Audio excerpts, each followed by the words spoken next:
Round one of the heavyweight matchup between J.H. Rose and D.H. Conley about to get underway from the crossroads. Hello, everyone. I'm Cole Martin. Alongside me is Josh Rochester. Thank you all for tuning in and joining us on such a beautiful and perfect evening for some high school baseball. A top 10 showdown from D.H. Conley High School. Josh, how we feeling? Oh man, how can you not be excited for the crosstown rivals, Rampants and Vikings? No place you'd rather be.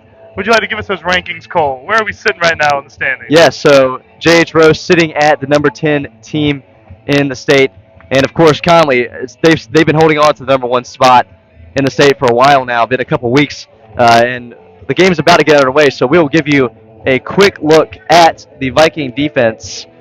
It's basically the same from New Bern last week, Josh. Absolutely. On the mound, of course, again today is Tucker Anderson. Didn't have that long of an outing last week against New Bern. Went 2 2/3, had a strikeout, no hits allowed, had an earned run, was no decision. But we will see how long he goes in today's game. Of course, last year versus Rose, he pitched in both games, started in both games. The first game, lights out, 6 innings here at Conley, a complete game where the Vikings mercy ruled the Rampants. Only gave up 1 hit, had 13 strikeouts. Then the next outing against Rose, April 16th last year, 5 innings thrown, 4 hits given up.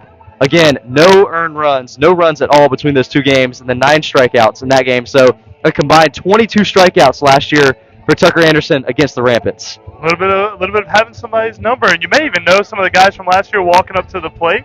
But it makes sense why he got to start today in this big showdown, first meeting of the year. Well, we are about to get underway here from the crossroads. This is going to be a very fun matchup. The crowd has really started to pack in here at DH Conley. And Joyner Haddock will lead things off for the Rampants, batting 370 this year as a junior.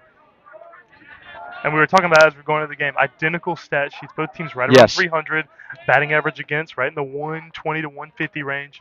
First pitch fired in there at 91 on the gun. 91. Oh, a little bit of adrenaline. What do you think? I think so. And last week we saw his velocity not even touching 90. It was a little bit colder, so Oh yeah, I'll hard to give him predict. that. It was topping out at about 88, 89, but 91 to start. That one fouled straight back. It's 0-2 quickly on Haddock. He looks under the ball early. He's kind of sending things straight up and straight back. Short swing to the zone though. Here's the 0-2. And he'll foul that one away. That one 91 on the gun. Consistent fastball so far in this count. Now, if you're the pitcher, you see this, right? You see how the swing is leveled off. He was able to flat barrel that ball. Here's your breaking ball chance right here.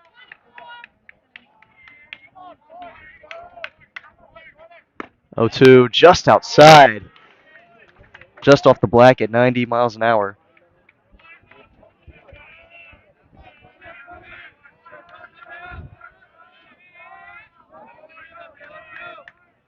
And here's your 1-2. Here's another 1-2. Sweeper's going to hit the dirt. 2 balls and 2 strikes. So I saw you had a tag on his pitch mix here for early in the game. We had fastball, sweeper, changeup. Yes. Nice combination of three. Relies on the sweeper a lot Next in pitch is early going to count. miss. Full count, but yes, the fastball locates very, very well. I mean, we've seen it so far in this at-bat. Sweeper's a little hit or miss, but has really, really good movement. 3-2 is going to be outside. Fastball at 90 miles an hour will miss. And a leadoff walk for J.H. Rose through Joyner Haddock. Now batting number 12, Brady Hastings.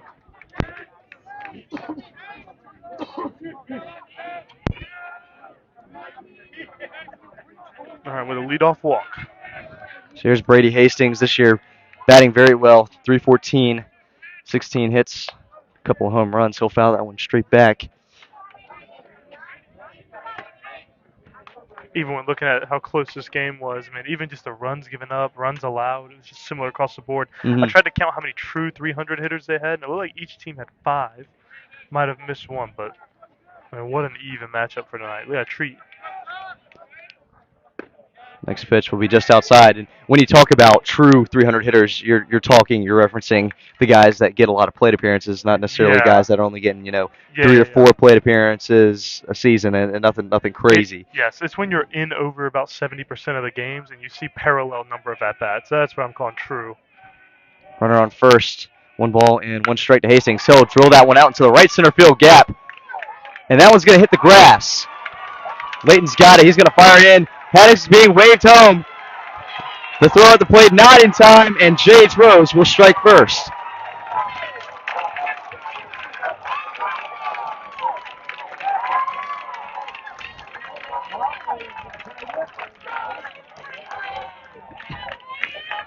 Well, I will say the fastball was located inside really well, but really good piece of hitting by Brady Hastings to turn on that and even just drive that into the gap between center field and right field.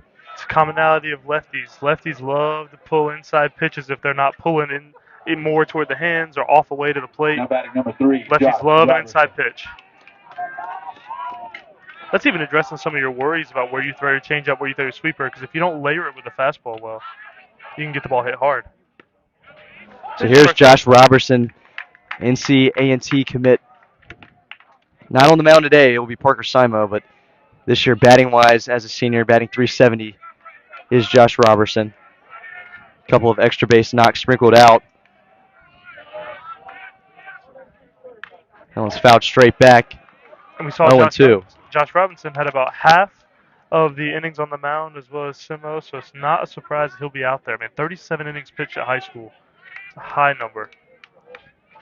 No outs, a runner in scoring position. Already one has come across to score for the Rampants here in the first inning. And Anderson will pick off back to second base, not in time.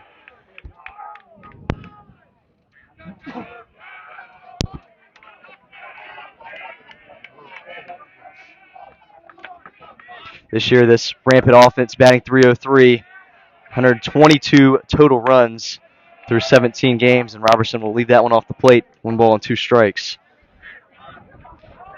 We've seen some dominant wins so far for J.H. Rose. Last week, they played White Oak and New Bern. On Friday, they played New Bern and won that game 18-2. So very interesting to see how this one plays out. That one's fouled back again. The conference has been a little interesting to start so far this year. Rose dropped an early one to Jacksonville to start their conference play, but they've responded really well, even though we've only played 3 conference games. Only three on the books, but everyone matters.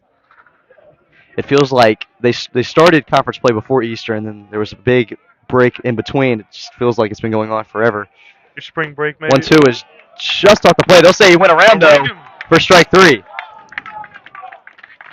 Even from my seat, I will say, a bit of a questionable one not to get help on there, but So a bit of a controversial call will set Josh Robertson down on strikes.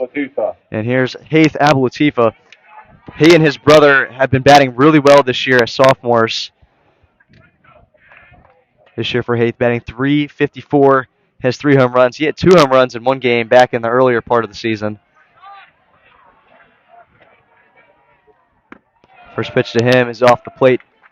Ball 1. just a little intricacy on umpiring there. When you know you don't have help down the line and you got a check swing for a strike 3 on a pitch that's really close, you go ahead and aim to the batter so you don't have to make a call on the pitch. And so a little bit of that. That one's going to find the zone. Good sweeper there at 80 miles an hour. And this umpire does seem a little bit more comfortable calling with right-handed batters. You see he's hanging in longer. That outside corner is just a little bit more extended. Feels a little bit more comfortable with right-handed batters in the box, which is a real thing. So runner on second. He'll step off the mound, take a look at second. One away, but one already in off of a Brady Hastings double, which scored Joyner Haddock. 1 ball and 1 strike to the Rampants cleanup man. That one will hit the dirt. That's going to go all the way to the backstop, and Hastings will move all the way up to third base. No read on the velo on that one. It looked like it skipped out of the hand quick. Earlier today, an 11-2 victory for the Vikings in the JV game over the Rampants. Really, really good outing from Tucker's brother, Ryder Anderson. He's a sophomore this year, but was running that fastball up to about 88 miles an hour, which is impressive. And you said he was a sophomore this year? Yes, sophomore on JV, which he does have a couple of innings of work on the varsity level. That one's chopped on the ground softly to Scott. He'll take a look at the runner at third, and he throws it away at first.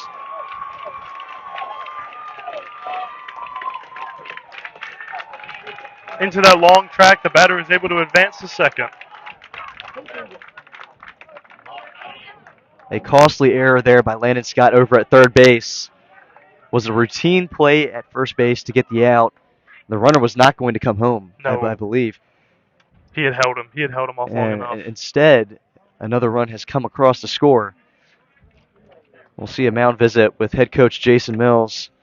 Mills in his 23rd season, couple of rings back in the mid-2000s, coached some legendary Conley players, including my broadcast partner Josh Rochester. Oh, I don't know about that. More like guys like Alex White. There you go. Yeah, more like those type of guys. Or Bryant Packard, who was my actually third base buddy, fielding ground balls a lot in the morning. So it was Brian good. Packard, of course, Packard. drafted by the Tigers, had a short stint in the minor leagues, and is back on staff with East Carolina. And talk about one of the class act people. Anytime you run into him over at Next Level or whatever it was, always just genuinely kind, remembers names. He's a Well, great that's guy. one thing I will say about, especially guys that Cliff Godwin, develops. They Yeah. turn into really, really good men, and Bryant is definitely one of those guys. I still have my. He gave me a bat from a AA game. I still have. We saw each other and he gave it to me. He's a nice guy. In fact, that he remembered me when I was a no name in high school in baseball. I still have a Topps card. It's signed of him. It was a USA Baseball card of Oh, his. But actually, no, I take that back. It was when he was first drafted by the Tigers. But they took a picture of him playing for East Carolina and photoshopped the Tigers jersey on it for the card. It's perfect. And it did not look all that great, I will say. But, it was a baseball card nonetheless, and it was signed by him. It was before the age of AI, That's, yes. Nothing too good there. First pitch in for a strike. So Suter Howard at the plate now, playing first today. He's got a runner in scoring position still with one away. Suter Howard, a guy that's tough to strike out. Only 4 strikeouts so far this year for him. Batting .304 as a senior. Hey, next pitch, next pitch. So you got a guy that's really tall, long arms, long legs. Bat can stay in the zone a little bit longer. Hard to punch those guys. Would you locate a little bit down here in this scenario, Josh? It just depends on bat path. He does there. He waves there. with that one. Did you see the bat path? He just kind of stayed up the whole way. He might be a guy that flings his hands. But you don't like to assume that because the guy might pull a ball out. But if anything, with how bad of a swing that was, I'm going back to the exact same pitch.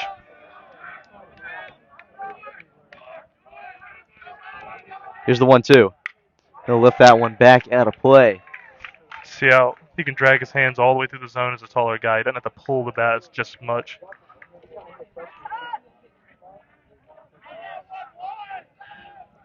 Two to nothing is the score here in the top half of the first. Really good piece of hitting by Brady Hastings, and then the ball thrown away by Landon Scott at third base. That's how Rose put up 2 runs here so far. And are looking to do more damage with only 1 out in the inning and a runner on second. And now here's where we want it lower. You've gotten his eyes elevated a couple times. Foul balls are both off to the right. This is where you want to go low.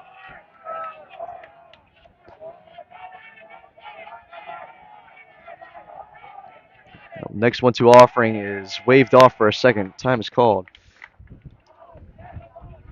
That pitch was very pretty, I will say. Came right into the zone, curled right in. See if he repeats it. 1-2. That one's in the dirt. That one's going to get away from Newbern.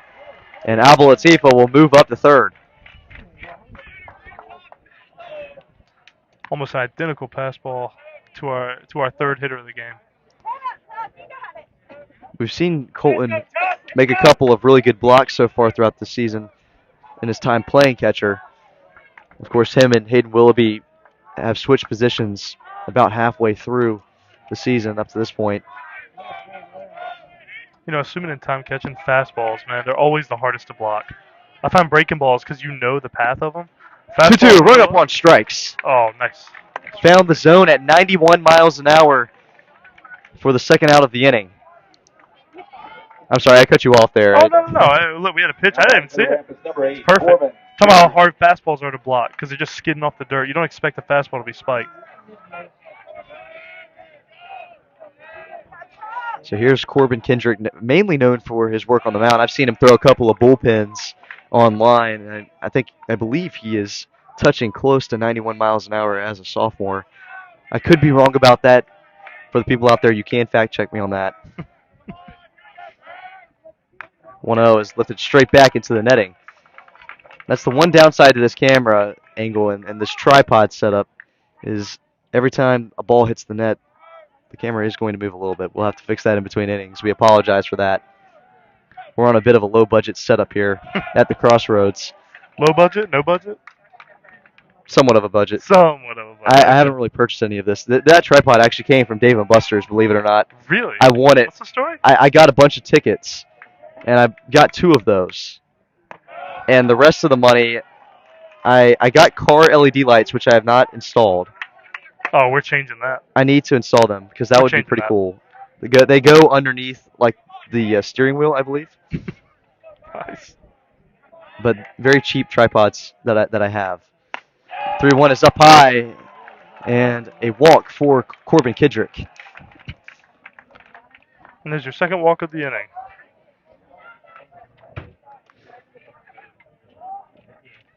Expect the guy in first to go in motion here at some point. A lot of these pitches, I don't feel like Anderson has located that bad, but really, really good plate discipline I've seen so far from this Rose lineup. Yeah. Oh, yeah. Aside from that Suter Howard strikeout looking right there, which caught the inside part of the plate, I've seen really good plate discipline so far in this first inning. So here's Laith Ablatifa playing catcher. Of course, twin brother to Haith Ablatifa, who is standing on third base right now.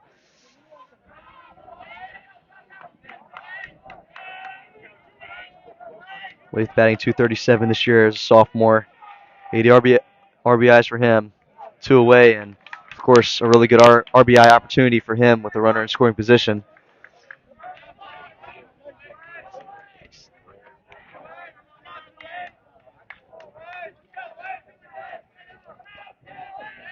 Here's the 0-2. Runner will go. That one's lined straight out to Harrison Corey at second, and he will make the throw over to Hayden Willoughby.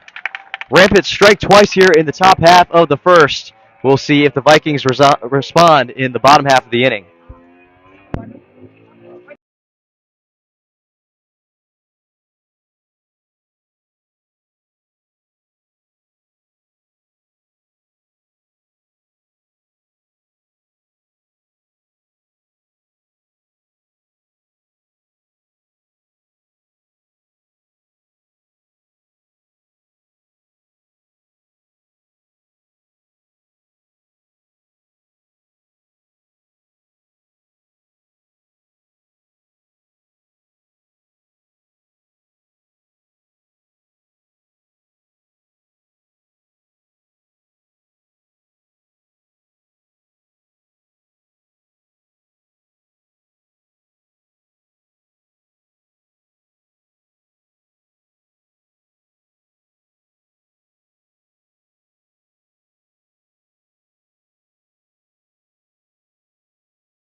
Bottom half of the first inning getting ready to go underway.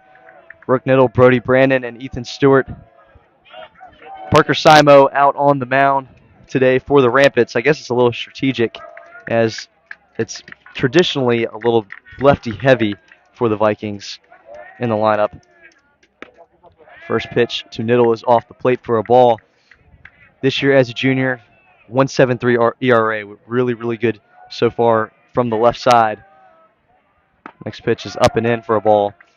A perfect 5-0 through 7 appearances, 28 and a third innings pitched through those 7 appearances, and has only given up 7 earned runs. 2-0 will find the inside part of the plate at 84 miles an hour. Sun is starting to set, and the lights are starting to come on here at DH Conley. Temperature has dropped just a little bit since I got out here at 3:30. It's been a long afternoon so far. I expect it to hold right around 75 degrees. You'll have your 3-1 here. 3-1 is lifted out into center field. Haddock will come in a couple steps and record the out. You see against lefties how tight that outside corner is. Now batting for the Vikings, number 23, Brody Brannon. And so an interesting lineup switch here as Brody Brandon is batting second today, where we typically see him down maybe 6th spot, maybe the 7th spot, maybe the 8th spot, towards the bottom of the order. But, you know, you got a lefty on the mound, so absolutely. you'd want a power hitter like Brandon to be up at the top of the lineup. Absolutely. Put that matchup pressure on. Next pitch is crushed down the left field line, and that's exactly what we're talking about. So a 1-out single for Brody Brandon.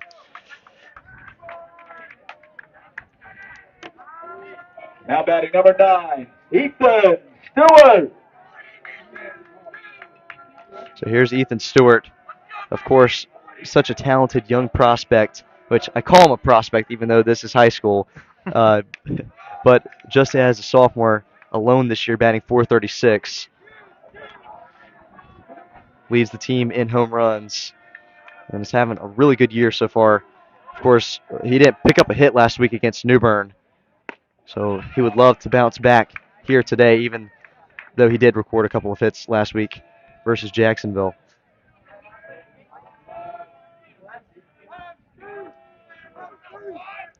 One is inside, but it'll catch the plate.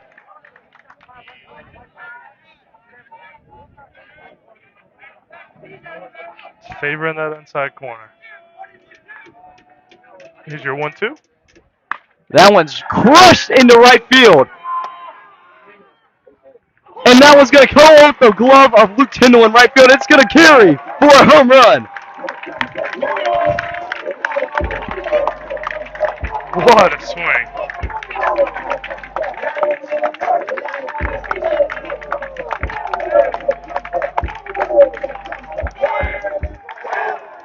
How about Ethan Stewart? Put a charge into that one, just a hanger over the plate. And wasn't quite going to carry. Such a good effort from Luke Tyndall out there in right field to try and make the grab, but goes off his glove and over the fence. It landed in his glove. The fence knocked it out. I mean, almost bringing it back. But what a swing. You've got to feel for Tyndall out there in right field. Oh, yeah. See, I wouldn't feel bad. As long as somebody got a picture of me in well, that's midair. our boy. That's our boy, Luke Tyndall. That's our guy. As long as somebody got a picture of me midair and it looks like the ball's in my glove, oh, then I'm totally fine. Josh is all about the flicks. And so with one swing of the bat, the Vikings have tied the game. That one's lifted out of play down the right side. Colton Newbern at the plate. And a quick 0-2 on Colton. 1 out in the inning. 4th batter up to the plate. Pitch count still low.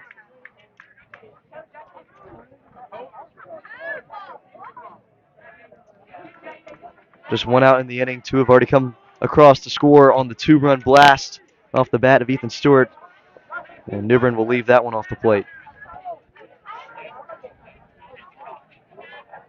Well, it's funny enough, we were just talking in between innings about what if there was a home run here today. what would be my call? And I was a little caught off guard right there. You didn't get enough time to think about it, did you? I did not have enough time to think about high it. school baseball, man. People can hit the ball I'm still now. trying to get creative about how to mix in the Vikings tag, you know? I'll be the old head of the cast. You don't expect all these home runs, but it's all these composite bats they wouldn't let us use back then, man. Y'all got these hot bats. Do you watch the Bat Bros any? I know I made a reference to them the last time we went out and hit on a baseball field. A touch. I mean, I'll let them see. You do watch them a little bit? Yeah, oh yeah. They Well, had a recent one. they had another review recently of that Soldier Tank 3. I believe it's the 3 or it's the 2. I don't know if you saw, but Will was getting up to 129 on his exit velo, and it has not been officially put out to the public yet. But the bat has. It hasn't officially been released. Newer will leave that one off the plate and will draw the walk. The bat has not officially released, but if it does release, it is going to be a U-trip bat officially. Ooh. And just seeing what that bat can do, Yeah. some of these kids can really get a hold of the ball and send it a long ways, Now batting number and at a 15. very high rate of velocity as well. And you know me, I'm for the fair competition for the Landon. pitchers. I don't love the extreme composites on the bats. They can just blast the ball. It's like you barely touched it. But I understand. I mean, as technology gets better, the bats are going to get better. So runner on first, one away. Here's Landon Scott, played hero on Tuesday with that walk-off sacrifice fly into right field. Simo will check on Jacob Stilley, who is running for New Bern. Jacob Stilley with 11 stolen bases this year, and I would not be surprised if he ran again, although I'm pretty sure Laith Ablatifa behind the plate has a really, really good arm. However, with the left-on-left matchup, you have a lefty in the box, you might have a little bit of a block at the plate in terms of the view and in terms of the throw down to second if the runner would go. Oh yeah, you tell your lefty stay, just stay. Don't step out of the box. There And he the goes. runner will go. Really good pop there. Throw is off to the right by Ablatifa, and Jacob Stilley will swipe his 12th base of the season. You see how he synced out to the left there, trying to avoid? Just tell your guy to stay. It's perfect. And Ablatifa had to go all the way off of the left side batter's box just to make the throw. So 1 ball and 2 strikes to Landon Scott. And that one just misses his head. He had to duck out of the way of that one.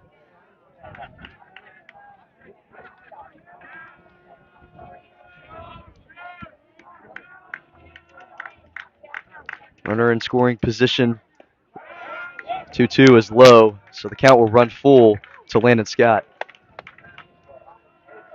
So who do you choose to go with? He's missed with 2 breaking balls in a row. Just going back to the fastball. Located up and in, maybe. 3-2 is grounded foul down the first base line. That fastball coming in at 86 miles an hour. And more suspense.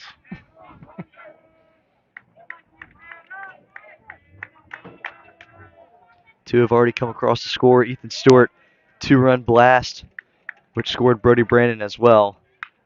Next 3-2 is popped straight up in the air. It's going to stay in. Haith Ablatifa will range over to his right and record the out.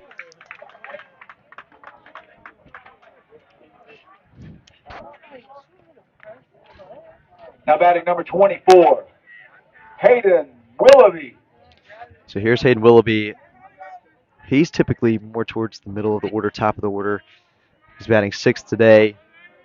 He has been on a tear as a junior as of late, batting .378 with 17 hits through 56 plays. And that one's thrown into the outfield. Tried to check on Stilley at second base and threw it into the outfield. And so Jacob Stilley will move up to third base now.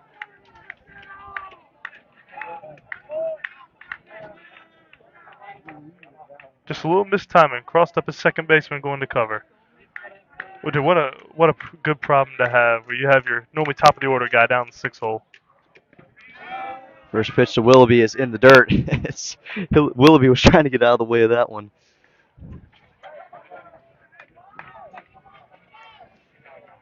Hayden Willoughby has that 1.068 OPS. Anytime you're batting above 1,000 in terms of OPS, that's pretty good. Yeah, to say the least. Next one's waved at. We'll miss at that one. Little hesitant. See how late it was. 2 away in the inning. Runner on third. 1 ball and 1 strike. That one's up high.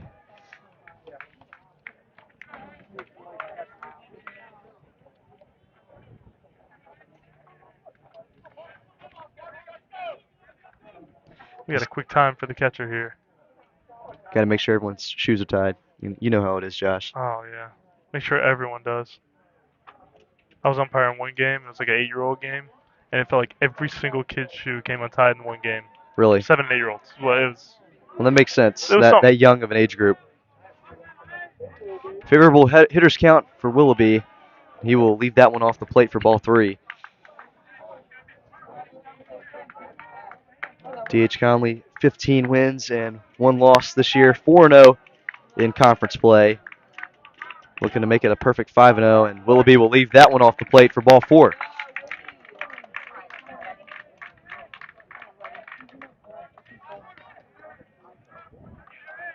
Now we have first and third. Here comes coach out to the mound. This should be a full team meeting because you have first and third. Got to give out signals, talk to the pitcher. I'm not sure which assistant coach it is out on the mound meeting with Parker Simo, but they do have, I believe, 5 or 6 assistant coaches to range from. One that, of course, is not with us is Marvin Jarman, and he's actually still listed on the roster for Max Preps for J.H. Rose, and, of course, Marvin Jarman, Greenville legend. Greenville legend.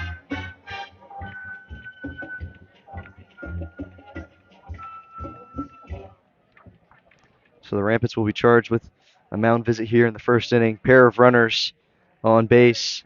And here's Harrison Corey. He had a really good game against New Bern last week on Tuesday. We'll see if he can continue the success tonight against the Rampants. Number 4, Harrison Corey. Gotta have good games when you wear the arm sleeve. You have to. Yes. Can't afford to have bad games in an arm sleeve. That Bruce Bolt arm sleeve, I see. It's a very common theme between most baseball players in this area that I've noticed. Runner will go. A strike is called. I'm not even sure what just happened right there. Delayed steal, trying to see if you can get a throw all the way down to second so you can send a guy from third, but they cut it off. See, that's why you send a guy out to the mound. And Willoughby You talk through that stopped. plan. Willoughby stopped halfway between the base path. He's trying to do a delay steal. He's trying to force a throw all the way down to second to see if you can send him. So here's the 0-1. That was a check swing on that first pitch by Harrison Corey. And that one will also find the zone. So no balls and 2 strikes. No, but they had a play on. The pitcher cut play is normally one of 3 ways to handle that situation. That one's waved at for strike 3. So Harrison Corey will go down on strikes for the 3rd out of the inning. But how about Ethan Stewart with his 5th home run of the season to tie things back up at 2 apiece? We'll head to the 2nd inning from the Crossroads.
Tied up at 2 apiece here.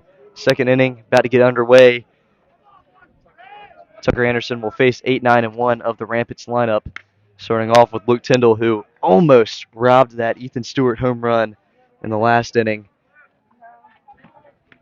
Went off of his glove and carried over the fence for that 2-run shot. And that one's going to find the outside corner for strike 1. Shaking his head on that one, too. That one did look slightly off the plate. But as a junior, batting .308 this year through 44 plate appearances, is Tyndall. He'll cut on that one. That one's grounded to Niddle over at short.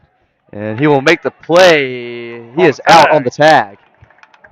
The throw pulled Willoughby off the bag at first. but the tag was applied on Tyndall, and he is out at first. Seems like head coach Ronald Vincent is having a few words with our umpire. Luke is saying there was no tag. Luke Tyndall, Hands went up as quick. well He said, as "Whoa." the fans here, thought that he was safe at first. I thought he had a tag because, I mean, it was a slow turn. And they've confirmed the call. So a ground out to start the inning for Luke Tyndall.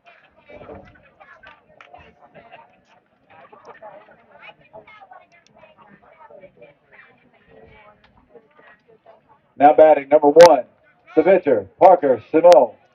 And now let's see what the pitcher can do. Batting in at, remind me if I'm correct, 167? Is that correct? You would be correct. Oh, wow. Look at that memorization right there. There you go, Wiki. First pitch, foul ball for strike one.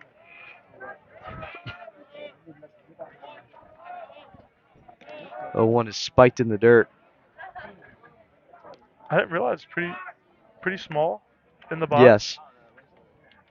I didn't recognize that on the mound. I believe, I don't remember this exactly. I played, that one's Good grounded through the gap, and that's going to be a base hit into right field for Parker Simo. I believe that we played the same year of Tournament of State Champions, the Big Fry year for Greenville Little League. I was on South Carolina. I don't know if he was on my team or not. I can't remember, but I will never forget it because my team, South Carolina, made it all the way to the championship game, and we lost on a walk-off to Florida. Couldn't believe it. South Carolina. How are you? What was the connection to South Carolina for you? That's what you No, said. it just, I was 8 or 9 years old at the time. Ah, I see. And so they just had, it was a summer team. It was Gotcha. a summer league for Big Fry. Okay. And so that's just what the teams were all the state teams, the Tournament of State Champions. So I see. you know how, like, the oldest age group for Little League, they represent their state for Yes. All-Stars. So Yep. that's basically the equivalent of what I we hear were you. doing. So the lineup has turned over for J.H. Rose. Parker Simo over at first, 1 out. And here's Joyner Haddock, who drew a walk back in the first. 2 balls and no strikes already to him. Really small lead at first. Nothing to worry about. There we go. Strike one. On the inside corner.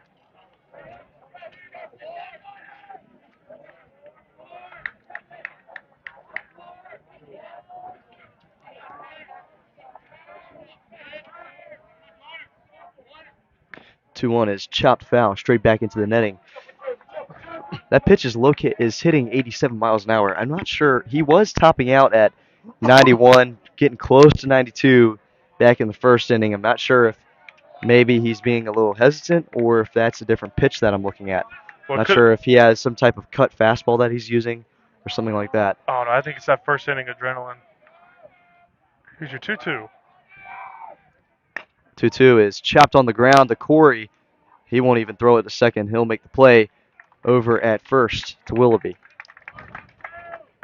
My thought is a little bit of adrenaline, running those first pitches up there. You get back in the dugout and you feel it, and then you go, oh, yep, okay, I'm back where I am.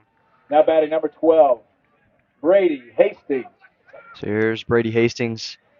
Got the party started for the Rampants in the first. Had that double out into the right center field gap, which scored Joyner Haddock. He's got a runner in scoring position with 2 away. And he turned on the inside fastball, so let's see how they address it first pitch.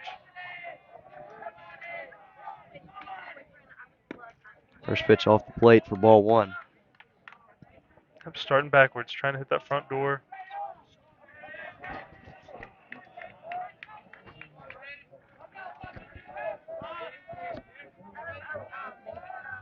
One ball and no strikes. Here's the offering. That one's in the dirt.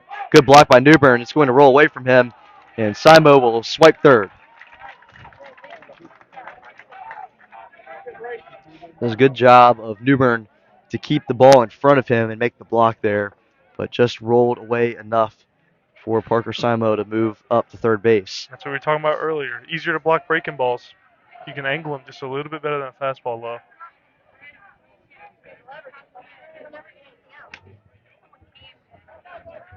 Hastings will call time, step out of the box for a second.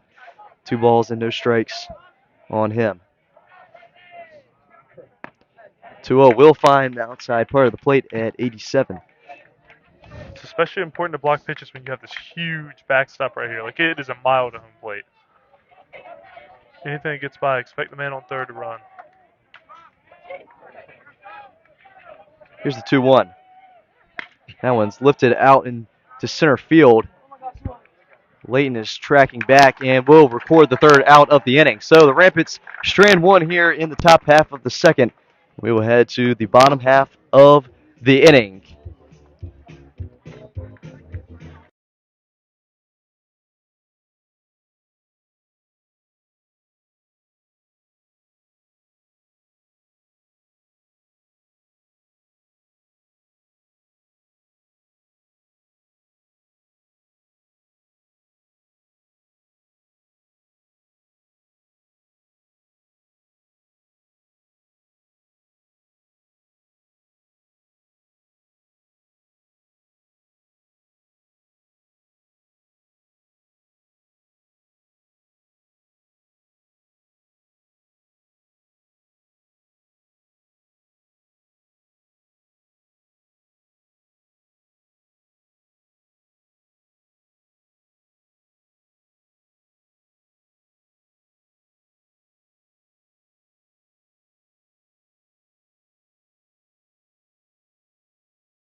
Eight, 9, and 1 due up for the Vikings here in the home half And of for the second. Vikings, number 20, Ryan Edwards.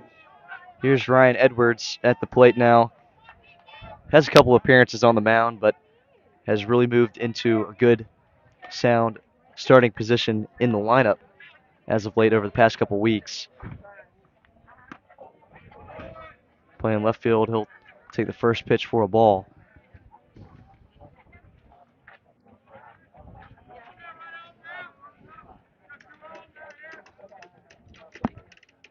One-0 is grounded foul into the Conley dugout.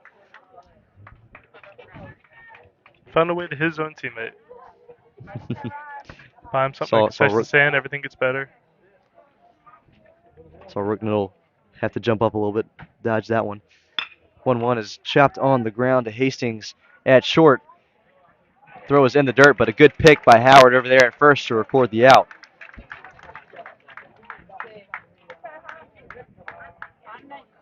Yep, contact right at the end of the bat, rolled over, and a good play by short. Now batting Took for a the long Vikings, time. He held number the ball a 5, long time to go Hunter short. Layton. So here's Hunter Layton batting ninth today, who we typically see bat about first, second, or third and in the top of the lineup.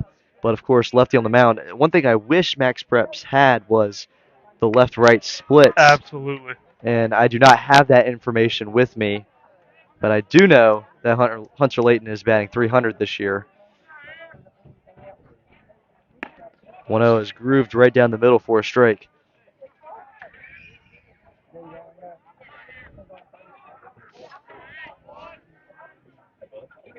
One breaking ball is grounded to Robertson at second. He'll make the flip over to Howard and a quick 2 outs for the Vikings here in the home half of the second.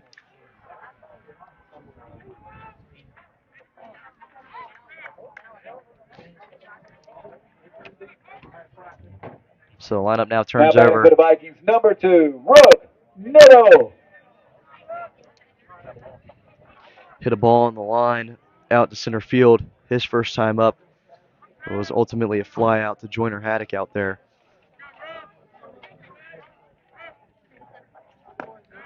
Breaking ball will be up and in for ball 1.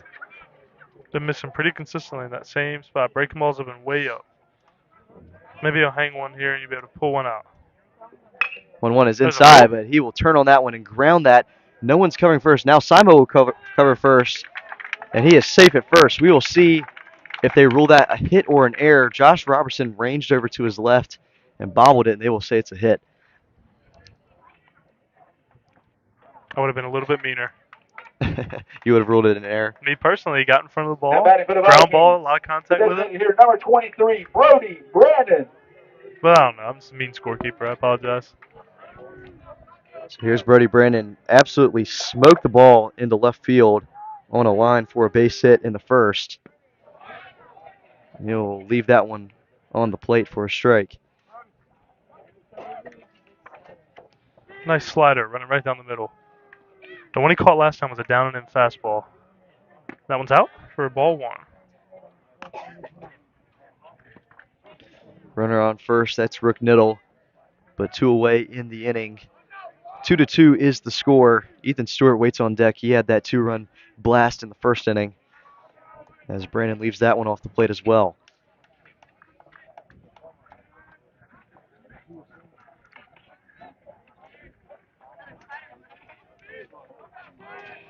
Hitters count to Brody Brandon, and that one will find the zone for a strike.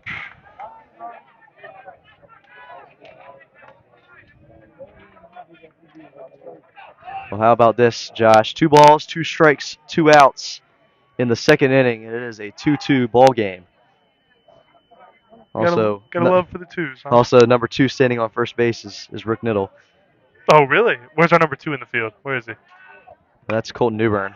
That one's lifted straight up in the air, but that one's going to go out of play off to the right. Well, I mean for the Rampants. Where? Do they have a number 2 out there, please? Somebody pick us up. Keep the trend going. No, I'm not seeing it in the lineup now.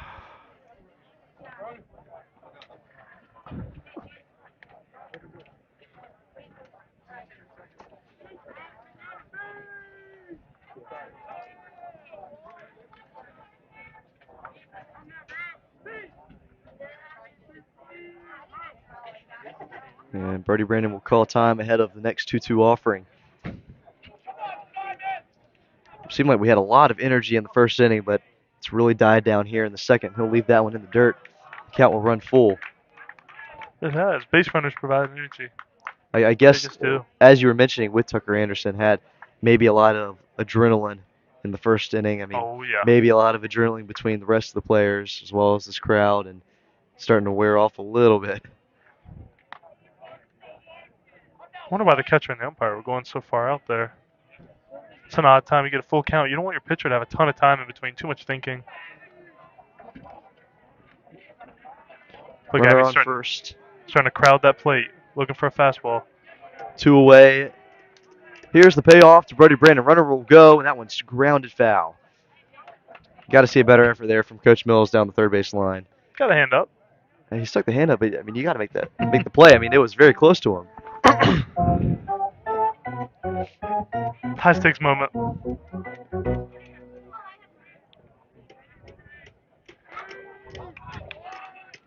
So we'll do it again. Here's the next payoff. And that one's ripped on the ground foul. A little out in front on that breaking pitch.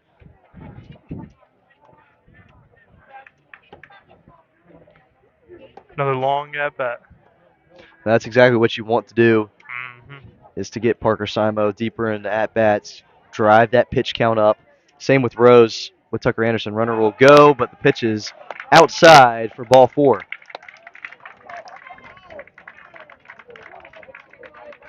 Yep, you're just waiting them out, especially when you have a guy that they rely so much inning-wise for. See if you can get to the back end of the arms.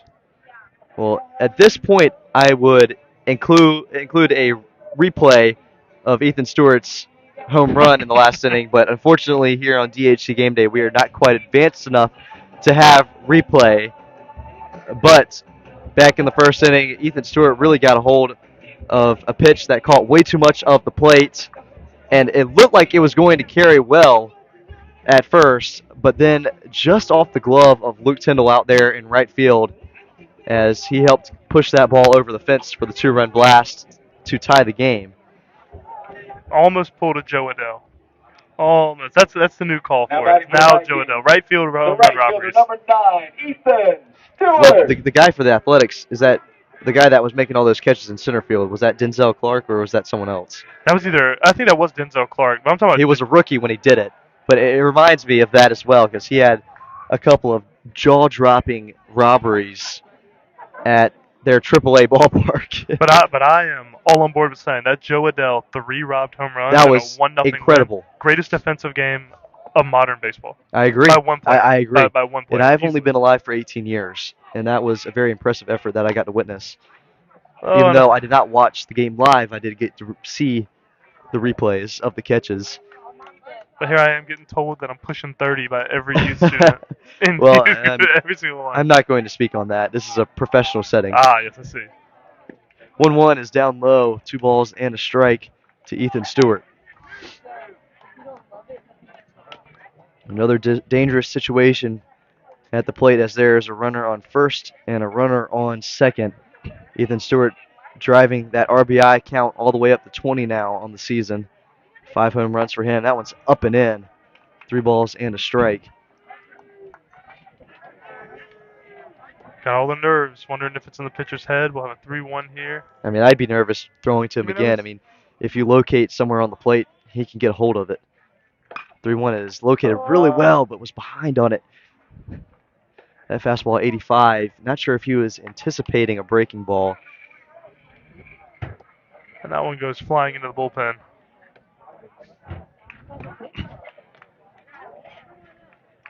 Ethan Stewart with a 1435 OPS this year, and as we've already mentioned, if you have something north of 1,000, that's really good. Even with high school baseball, and as we know here in the eastern part of North Carolina, there's some really good baseball being played. Absolutely. And even further than that, we can go into the county, Pitt County, as the 3-2 is in the dirt for ball 4, and Ethan Stewart will get a 2-out walk.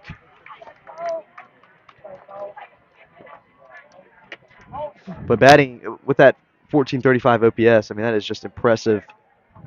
Now batting With this the catcher, conference, number I 13, mean, you have Preston J.H. Rose, Newberg. you have South Central. Oh, absolutely. New Bern's been on the come up this year, in my opinion. Jacksonville's right there in the mix as well. So not just inside the county, but also outside of the county in the conference. Some really, really good teams, really good play. And so that's really tough to get a 1435 OPS. Colton Newbern at the plate. Pushed That into one center. skied straight up in the air into center field. Joyner Haddock is ranging over to his left, and the Vikings will strand 3 here in the bottom half of the second. Score remains the same, tied up at 2. We'll head to the third.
Leading off for the Rapids, number 3, Josh Robertson. Welcome back. Top half of the third. Just got the news. DH Conley has taken down JH Rose by a score of 2-0. Really good bounce back win after dropping their first game of the season to Heritage last night. A heartbreaker. Kendall Howard went 8 innings of work, gave up 6 runs, which is a little uncharacteristic of her, but I want you to guess just how many strikeouts she had through those 8 innings, Josh. Through 8? Yes. I'm going to say 17. It was I'm going to 19, go really high. 19 strikeouts for Kendall Howard, and she is still the leader in the state when it comes to strikeouts. It sure sounds like it. The game we did, she loaded up on a ton. Now the game we did, she did hit that. She had a home run hit off her She as well, did which give is up a home run. little oddball. So we have seen a pitching change as it is now Connor Berry out on the mound in place of Tucker Anderson. Josh Robertson at the plate. He'll chop that over to second to Corey, and he will make the throw over to Willoughby at first for the out.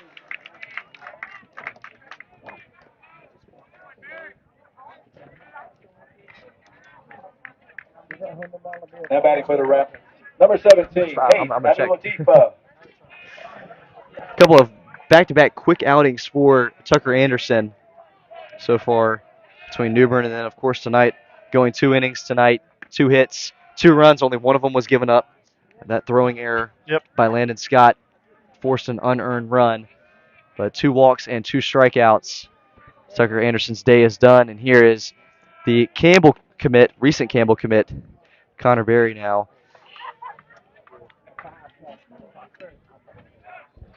I live right next to him. So here's Haith Abdul-Latifa advanced on the air. I'm sorry, I should say reached on the air by Landon Scott over there at third base. And he'll wave at that one. Really good breaking pitch. Now that curveball is always just so disgusting. Just falls right off the table for Connor. He has those different variations of it. He has the slider, has the curve. I know he's calling it a sweeper. Here's the 1-2.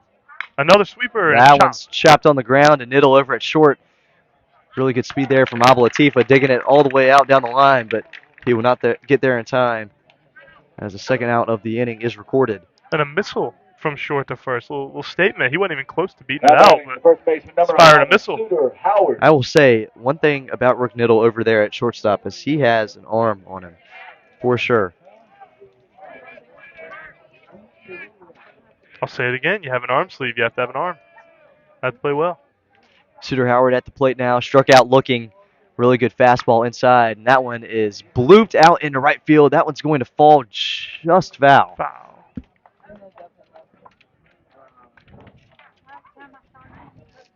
Thought we were going to get an MLB The Show hit right there. A little blooper.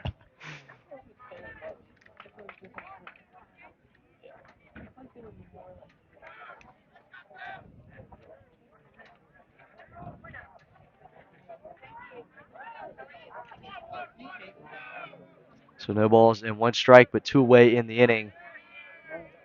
Here's the offering. That one will be low. And that one's up to 89 on the gun for Connor Berry. We've seen his fastball touch about 90. Last week versus New Bern, he was sitting about 84. Didn't really get much of a warm-up.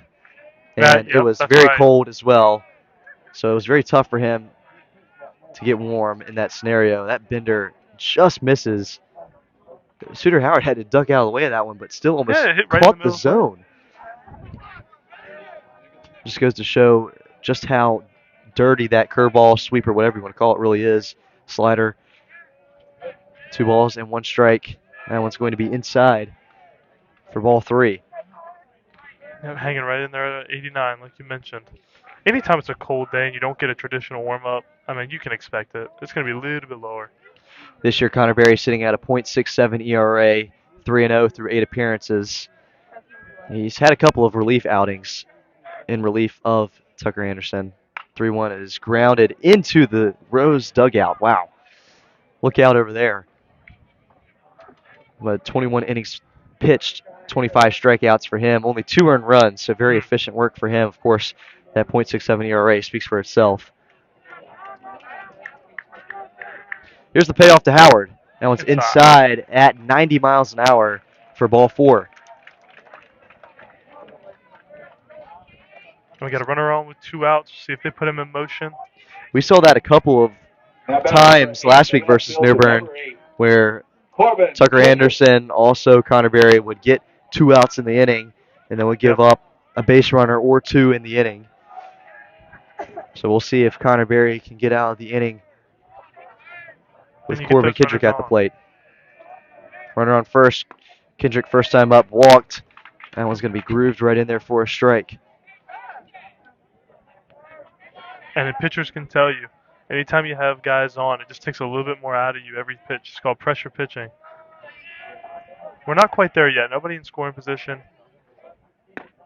0-1 will drop in there for a strike. Really good breaking ball there.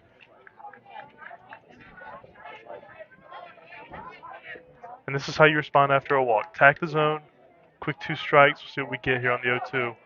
Quick 0-2 hole for Corbin Kendrick. Here's the offering. He'll just get a piece of that one. That one's fouled straight back. They're lucky the net's not there. I would have caught that.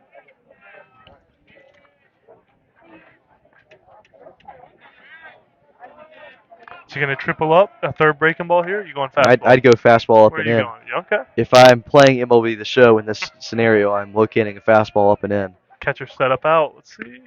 Fastball. And got him looking. Connor Berry with a scoreless inning in the third. He will set Corbin Kendrick down looking. We'll head to the home half of the third.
Let's go.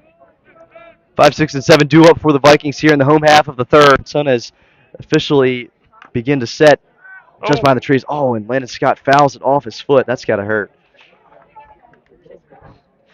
I know you mentioned going into the break 3 straight innings with runners left on. Yes, one runner left on for the Rampants in all 3 innings so far. In this one, the Vikings stranded 2 in the first inning and then 3 in the second. That's one thing that they've been bad about.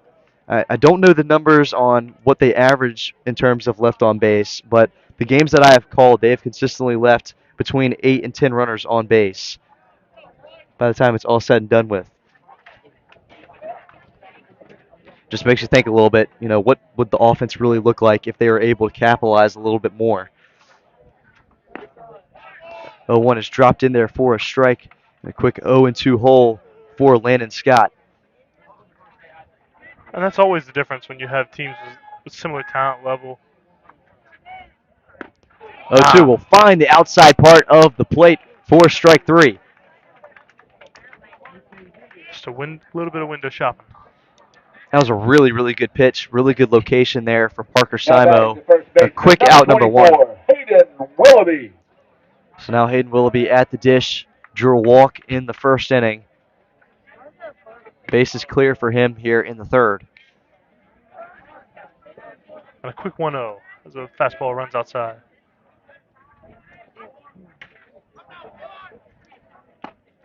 1-0 is just off the plate again. 2 balls and no strikes.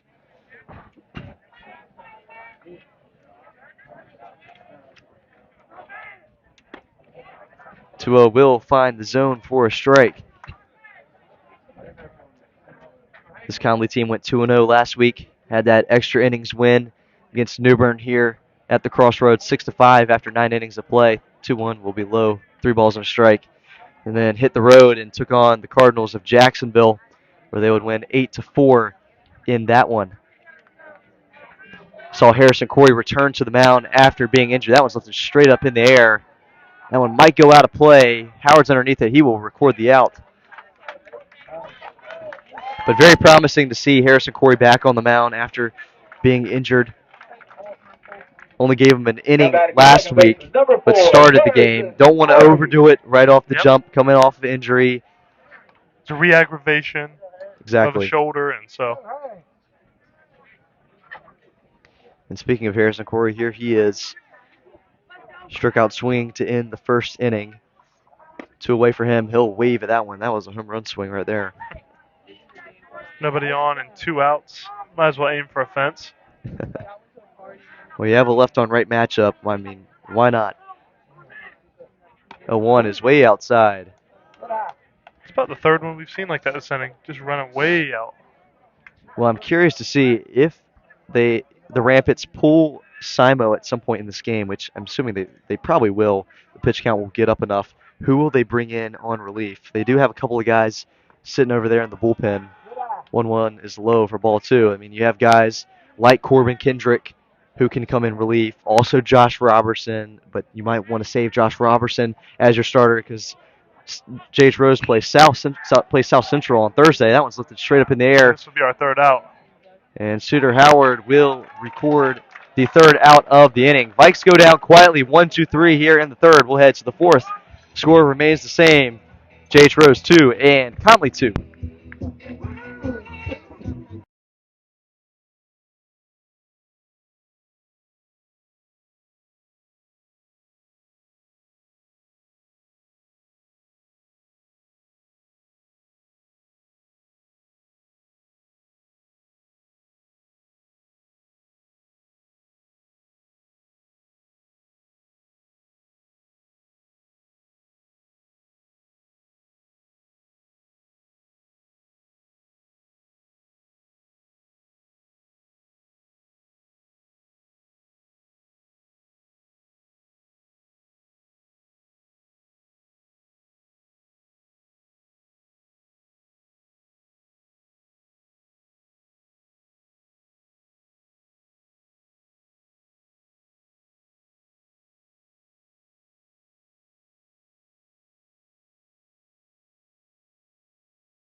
Well, here we go. Top half of the fourth. Catcher, number 28. 7, 8, 9 due up to face Connor Berry.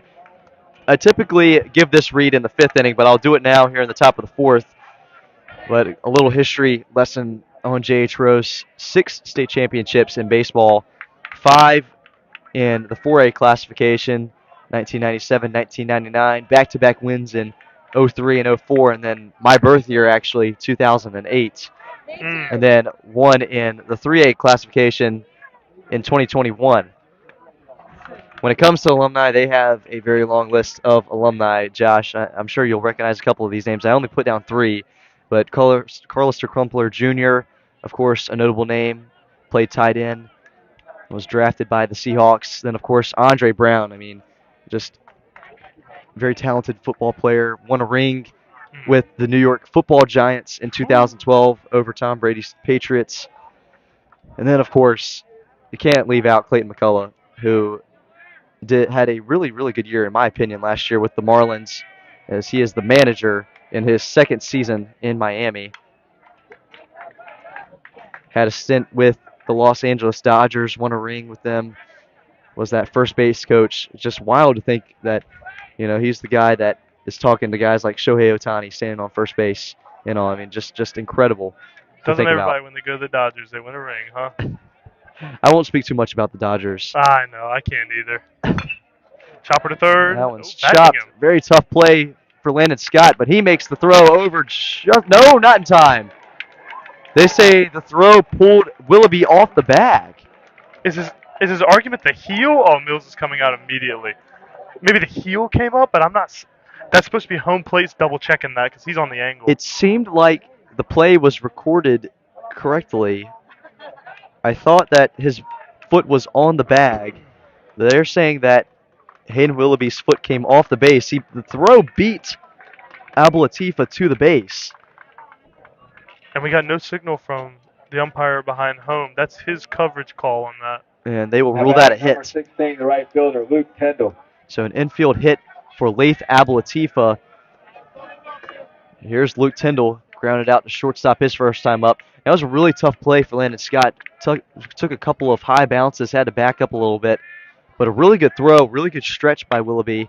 That one's Shot lifted it out to the alley. right center field gap. That's going to hit the grass. That one's going to probably roll all the way to the wall. Rounding third, coming home. Carter Evans is on his horse. He will score. An RBI double for Luke Tyndall. That one rolled all the way to the wall in right center field. The pinch runner, Carter Evans, came all the way from first to score.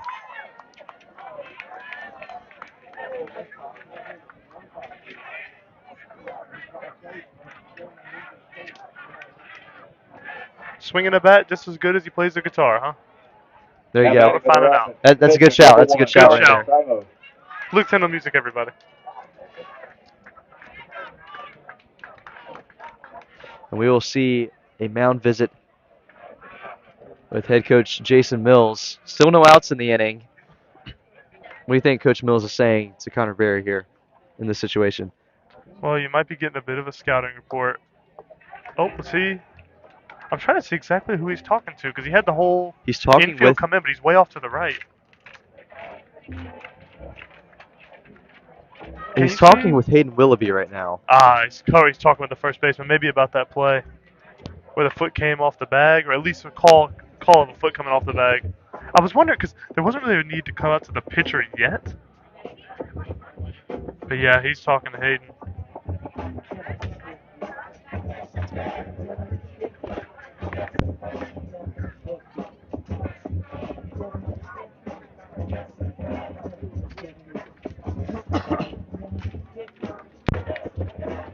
So mound visit, that's the second one of the game for the Vikings. Luke Tyndall will trot back out there to second base. Here's Parker Simo. Had a base hit his first time up. Base hit, he pulled it right between second and first baseman on the second pitch of the at-bat. Well, the energy is definitely up for the Rose side of things. Simo will square to bunt. He'll pull back, but that one will find the zone for a strike. Saw that in the first inning. Both sides really got up and going. Saw the Rose side get jumping with those two early runs in the first. And then, of course, the response from Ethan Stewart with that two-run blast. And that one's lined out into the left center field gap. It's been cut off. Edwards has it, and here comes Luke Tyndall. He'll score, make it 4-2 Rampants.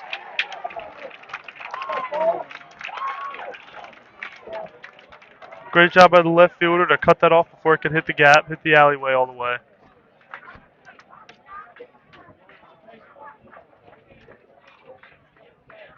Now batting for the Rapids, the center fielder, number 4, Joyner, had it.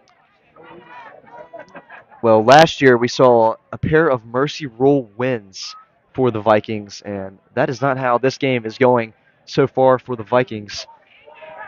Very solid hitting effort so far in this game from the Rampants. 4 runs off of 5 hits so far here in the fourth inning, and there's no outs. And Parker Simo is standing on first base. That one's grounded by Haddock.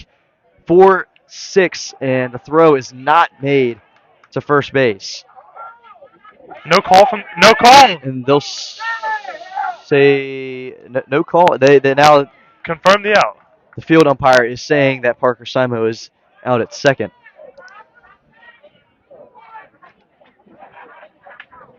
Maybe he was waiting for the best case. It did take its time. That was a bit of a tough play there for Harrison Corey out there at second base. Had to turn his body and turn his hips to make the throw over to Rick Niddle. It was a little low on the throw, and so no throw down to first base. Good speed there from Joyner Haddock. Joyner Haddock with 9 stolen bases himself. We'll see if he goes. One away in the inning. Brady Hastings at the plate. Barry will fire in a strike at 87.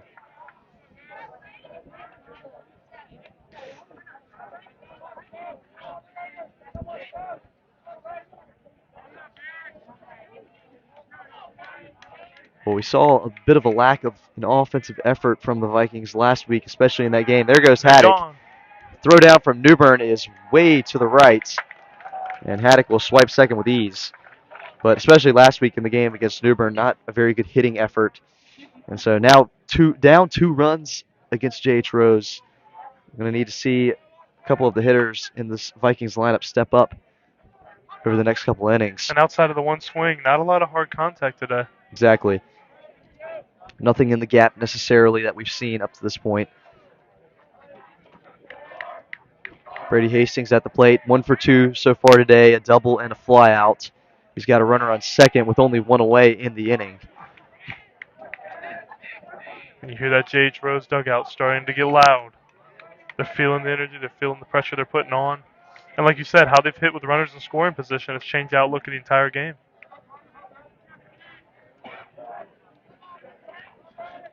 Well, the sun has officially set and very pretty sunset colors in the sky here at the Crossroads. Top half of the 4th.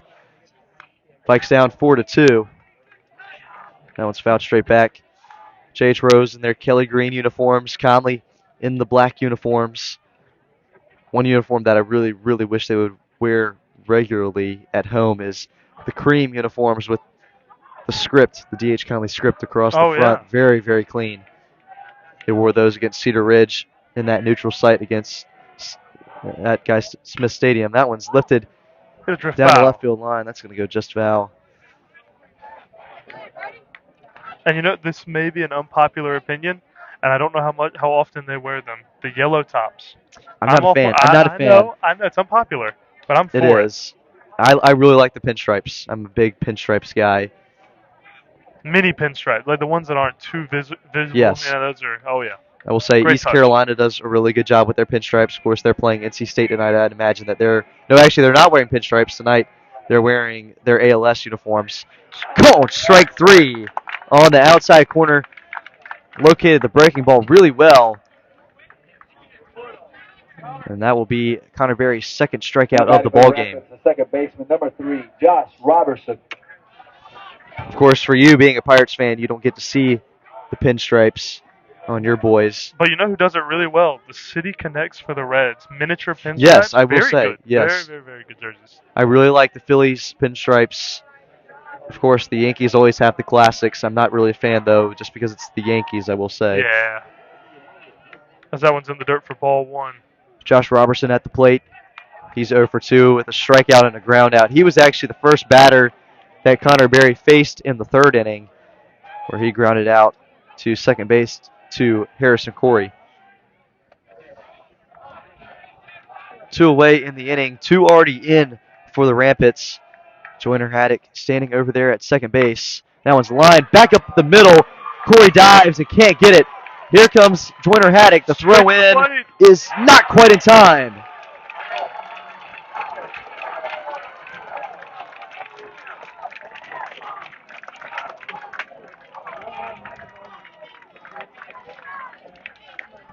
Really good piece of hitting from Josh Robertson to go back up the middle. And that was a really good throw home from Hunter Layton. I thought it wasn't going to be close. I thought Joyner Haddock was going to be up, standing, coming into the plate, but had to slide. Sometimes all you can do. Now here we are with a 5-2 Rampant lead over the Vikings. Second time through the order with our second pitcher of the day. We'll see someone trot down to the bullpen down there. It seemed like that was Caleb LaCroix that jogged down to the Vikings bullpen. Saw someone else go down to the Rose bullpen. We'll see. This could possibly be Barry's last inning of work in this game. I would think so, just the way they're seeing it. Got He's four given up. hard hit balls. He's given up all 3 runs in this inning, all of them earned, of course. 0-1 will be low. Heath Abalatifa at the plate, cleanup hitter. He's 0 for 2 today. Reached on an error in the first and then grounded out in the third. Of course, he's a very dangerous hitter at the plate. 22 RBIs on the season for him so far this year, and he's got a runner in scoring position. He'll leave that one off the plate. 2 balls and a strike. They're seeing the breaking ball really well. Anytime you see them tracking it with their hands but holding off, they are seeing the breaking ball. Maybe there's a little tell. Haven't been able to pick up on one yet. As we have a 2-1 count. Runner on second. It's a pitch. That one will find the zone for a strike. So a chance for Connor Berry to finally get out of the inning. 3 have already come across to score off of 3 hits for the Rampants. Sorry, 4 hits for the Rampants. Runner goes. The throw down to by Newbern is in the dirt. That was a really, really good throw, even though it was in the dirt. That came in hot. The pick was not quite made there by Landon Scott, however. So a stolen base for Josh Robertson. Make it stolen base number 9 on the season for him. 3 balls and 2 strikes to the Rampants cleanup man. Here's the payoff. That one's lifted straight up in the air and out of play to the right.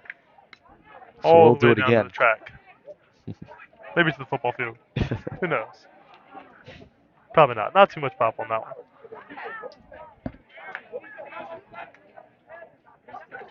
Next payoff is cut on and miss for strike 3. So Connor Berry records his 3rd strikeout of the ball game, but gives up 3 runs in the top half of the 4th inning. Rampants up 5-2. We'll head to the bottom half of the 4th.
Well, 3 runs in the top half of the inning for the Rampants. We'll see if the Vikings can respond. 8, 9, and 1 due up. Ryan Edwards, Hunter Layton, and Rook Niddle. Ryan Edwards, first time up, grounded out to shortstop. 1-0 is in there for a strike.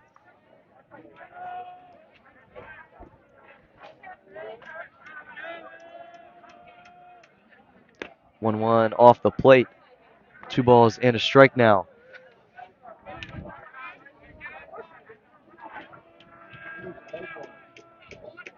2-1 is lifted straight up in the air into left field. Corbin Kendrick will come in a few steps and record the out.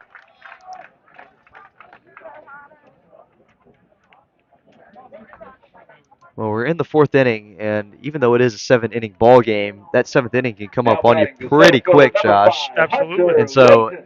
I'm not necessarily saying, go into panic mode now, because it still feels like we have plenty of ball game left to play. Still have 3 more innings after this, but you'd really like to see the bats wake up here and maybe drive Parker Simo off the mound. Maybe hit by a pitch to That one's maybe going to hit spark the bats. That one's going to hit Hunter Layton, so he'll take first with 1 out in the inning. Yeah, you talk about baseball is such a game of runs in most cases, and a lot of the times, even if you're struggling to put across runs, you can look at hard hit rate, hard hit, just how many times Now coming off the batting bat for the clean, Vikings, and that the has not shortstop, number 2, been a Brooks lot of chase up and Middle. away today, and it's kind of held the team back. But maybe you get a hit by pitch, get somebody on, start driving from there. Still the lone big swing from Ethan Stewart. Well, you'd really like to get the lineup over to Brody Brandon, who is in the on-deck circle, who has a lot of pop at the plate, but that left-on-right matchup is very favorable for him. The lineup turns over for the third time for the Vikings. Brooke Niddle at the plate, 1 for 2 is his line so far today. A fly out and a base hit for him. He's got a runner on first, one away, and he will line that one. Away. Goes the other way for a base hit.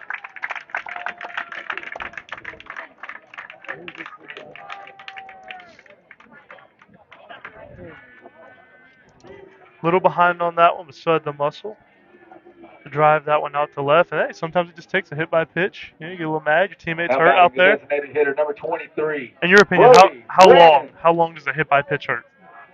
We had this. I heard this argument on the Twins cast It the other day. depends on where you get hit, is the thing for me. I mean, if you're getting hit in the arm, yeah, it's probably worn off by now. But, we're talking about, like, the small of your back or, like, somewhere like that. Like, that really, really hurts. It's going to be stinging for a while. We're hearing all sorts of different answers on that cast. I've never been hit by a pitch before. I can't, really speak for myself. As the breaking ball misses for ball 1. I've had ribs cracked Yeah, from a pitch. I think you had mentioned that to me before. That was not fun. That's rough. Hitting the helmet a couple times. Oof. 1 ball and 1 strike to Brody Brennan. He will lift that one out into center field. That one's carrying very well. Haddock's tracking back, and that one's out of ball.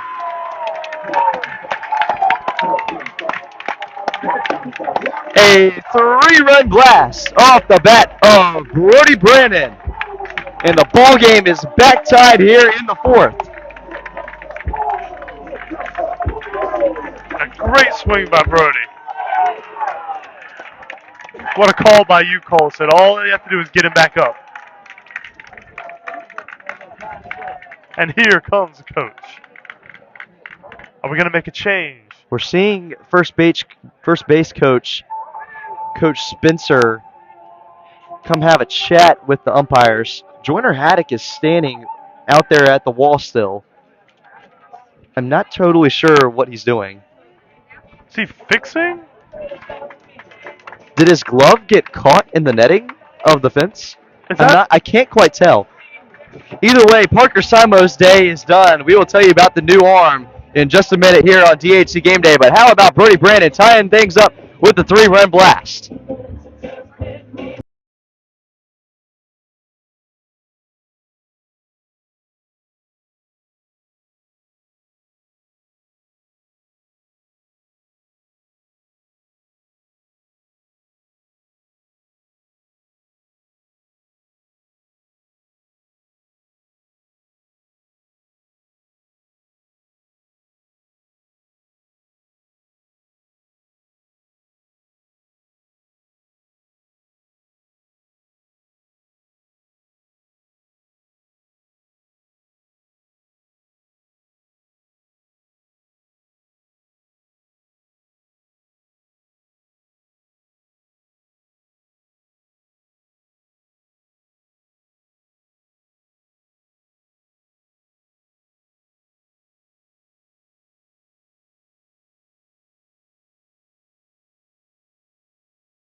Ethan Stewart. Welcome back. So Parker Simo's day is done on the mound. It'll be Josh Robertson that will replace him, the North Carolina A&T commit. How about this for a matchup? Him versus Ethan Stewart as his first batter of the ball game. Parker Simo's final line, 3 and a third, 5 hits, 5 runs given up, 4 walks, and 2 strikeouts. Gave up a pair of home runs, which that's all of the offense so far is off of those 2 home runs pretty much for the Vikings. It's a great equalizer, the big fly. You see with Josh here, a lot of two-seam run, sitting right around 89 to 90 mile an hour. 2-0 will find the outside part of the plate at 89 miles an hour for a strike. And if you are going to have a righty go up against Ethan, this is the best one. You got all that run off the backside. 2-1 is inside, got jammed, and then he will foul that one off to the left. And we'll have a crucial 2-2. Man, I tell you what, we were just talking like maybe all hope was lost, even though it's the 4th inning. And how about a charge into that baseball by Brody Brandon? They thought that Ethan Stewart was rung up on strikes right there. That pitch was inside. Laith Ablatifa came up with the ball and was about to throw it around the horn. But the count will run full to Ethan Stewart. Here's the payoff from Robertson. Cut on and missed for strike 3. Got him swinging on the fastball.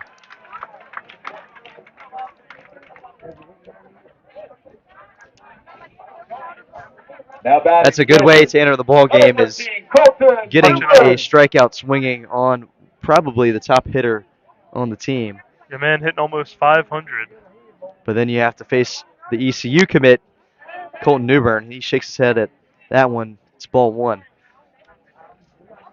This year, Your Colton, announcer's curse has held true, Cole. You're saying all hope's lost, and then a home run, and now we're back here.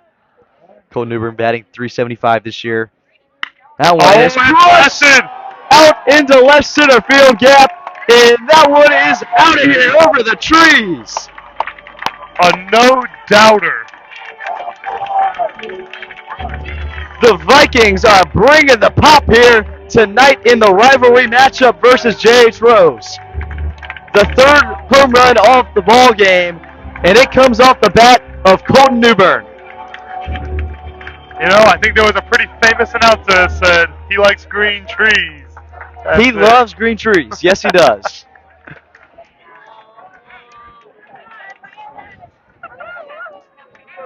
Now If only they get the niche reference. So a If only solo they get shot. the niche reference, I hope. The niche reference. That's that. I don't know how niche it is. I don't even think, is she even the commentator for the Athletics I anymore? don't think so. She's not. That one is grounded right back up the middle. The scoop is made by Hastings at short and makes the throw over to first base for the 3rd out, but not before the Vikings strike 4 times off the bats of Brody Brandon and Colton Newbern. Vikes are back up on top, 6-5 over the Rampants. We'll head to the 5th.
For the Rapids, number 11, the first baseman, Suter Howard. All right, here we go. Top half of the fifth. Things are really starting to heat up here from the crossroads. Vikings back on top, 6-5. A 4 spot in the bottom half of the fourth. Connor Berry back to work out there on the mound for the Vikings. He is into his third inning of relief of Tucker Anderson, who only went 2 innings, gave up a pair of hits and a pair of runs. He'll face 5, 6, and 7 here in the top of the fifth. Suter Howard, Corbin Kendrick, and then Laith Abalatifa. Suter Howard so far today is 0 for 1 with a strikeout and a walk.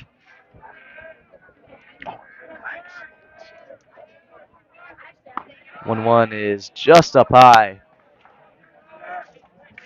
Last inning, they really got in on his breaking stuff. But let's see if he can get a quick 1-2-3, get the hot bats back in the dugout. 2-1 offering is lined straight back up the middle, and the catch is made by Hunter Layton out there in center field. That one was roped on a line, but Hunter Layton only had to step in just a little bit just to make the catch. I'll put almost that, overran it. You saw him hop at the end. He was like, oh, almost overran. I'm going to put that down as an L8. That one was smoked. So now Corbin Kendrick, who is 0 for 1, strikeout looking in the third, which ended that inning. That one's lifted straight up in the air. We'll see who gets underneath that one. Second base calling for it. And it is Ethan Stewart that makes the catch, as Harrison Corey couldn't quite track it. He ducked down, but Ethan Stewart was there to record the second out of the inning. Great last second call off. Anytime you get the guy running in, great last second call off there. So a quick 2 outs for the Rapids in the top half of the fifth. Laith Abalatifa. It will now be Laith Abalatifa.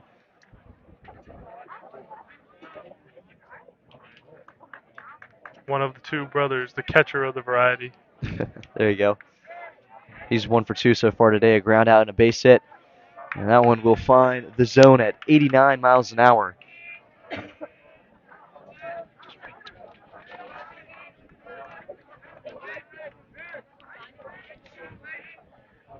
Connor Berry working quick, and a quick 2 strikes to Abalatifa. He's almost got it. The perfect response. 1-2-3 after a huge run output by your offense. Almost got it. Get yourself in line for a win as well. That one's fouled straight back out of the play. That one at the lower end of 89 miles an hour. So Laith Abalatifa will live to see another pitch here, but still no balls and 2 strikes. Here's the offering from Connor Berry. Fire me up! A 1-2-3 inning gets Abalatifa swinging, and we'll head to the home half of the 5th inning.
Home half of the 5th. Number 24, Hayden. 6, 7, and 8 due up for the Vikings. We'll see if the trend continues. So far, The Vikings only score when the Rampants score in the top half of the innings. 2 runs in the first for the Rampants, 2 runs in the first for the Vikings, and then 3 in the fourth for J.H. Rose, and 4 in the last inning for the Vikings. A couple of home runs in the last inning. 3 home runs on the day so far for the Vikings. That's something that you don't really see that often, especially in high school baseball. You saw that 2-run blast in the first inning off the bat of Ethan Stewart, and then the 3-run shot to the right center field gap by Brody Brennan in the last inning, and then just an absolute moonshot by Colton Newbern, sent that one over the trees in left center field. And you see it throughout this game. Even just home runs in general are feast and famine type of thing for most teams. It's really hard to have consistent run production from them. 2-1 is up high, ran it up and in on him. 89 miles an hour. It'll be 3 balls and a strike to the Vikings first baseman. Well, this game has definitely had its ups and downs. The momentum has been shifting all over the place, to say the least. 3-1 will catch the zone for a strike. It seems like the momentum is really peaked out, and then there have been times where it is dead silent and just hardly any energy. But now, as we're getting into the later stages of this game, the energy is definitely up. Payoff is fouled off. But you can feel it. With each time some momentum swing happens and the whole stands on that side stands up, the other stands all sit down, put their hands in their face. And that's exactly what you would expect with a rivalry game. I mean, no matter what the sport is, no matter what the level of play is, you know that a rivalry matchup will induce that kind of thing. That payoff offering is well up high. That one's at an even 90 miles an hour. But Hayden Willoughby will draw the leadoff walk.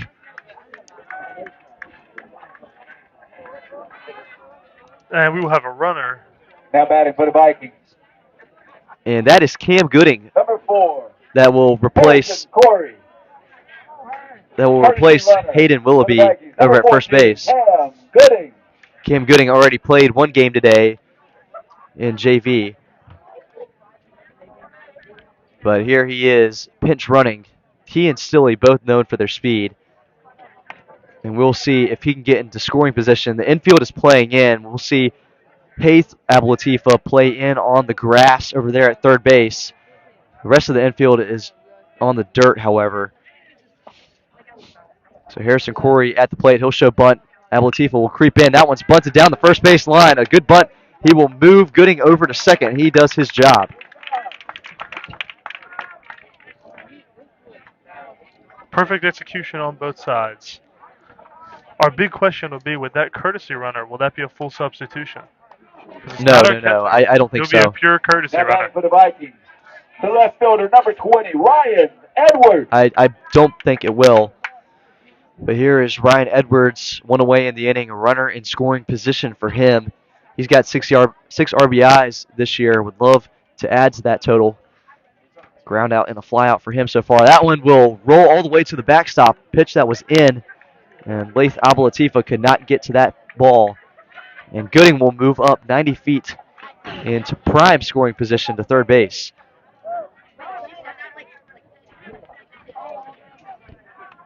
Wonderful opportunity for Conley to score in any way other than the long ball. Also, two people down in the Conley bullpen. Not sure if anyone is up and throwing. Of course, Doesn't the seem it fence yet. is completely blacked out. I can't quite tell. There is a little see-through part right here. I can see just a little bit, but not sure if anyone is up and throwing. So we'll see if Connor Berry goes out for his 4th inning of work in the 6th. 2-0 will find the zone just barely. 2 balls and a strike to Ryan Edwards.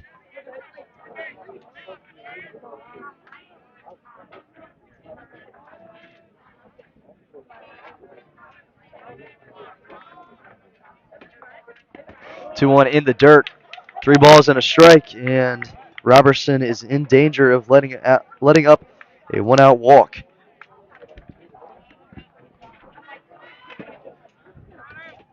Hunter Layton waits on deck. Infield playing well in. That one's waved and missed at. That was a big cut there from Ryan Edwards.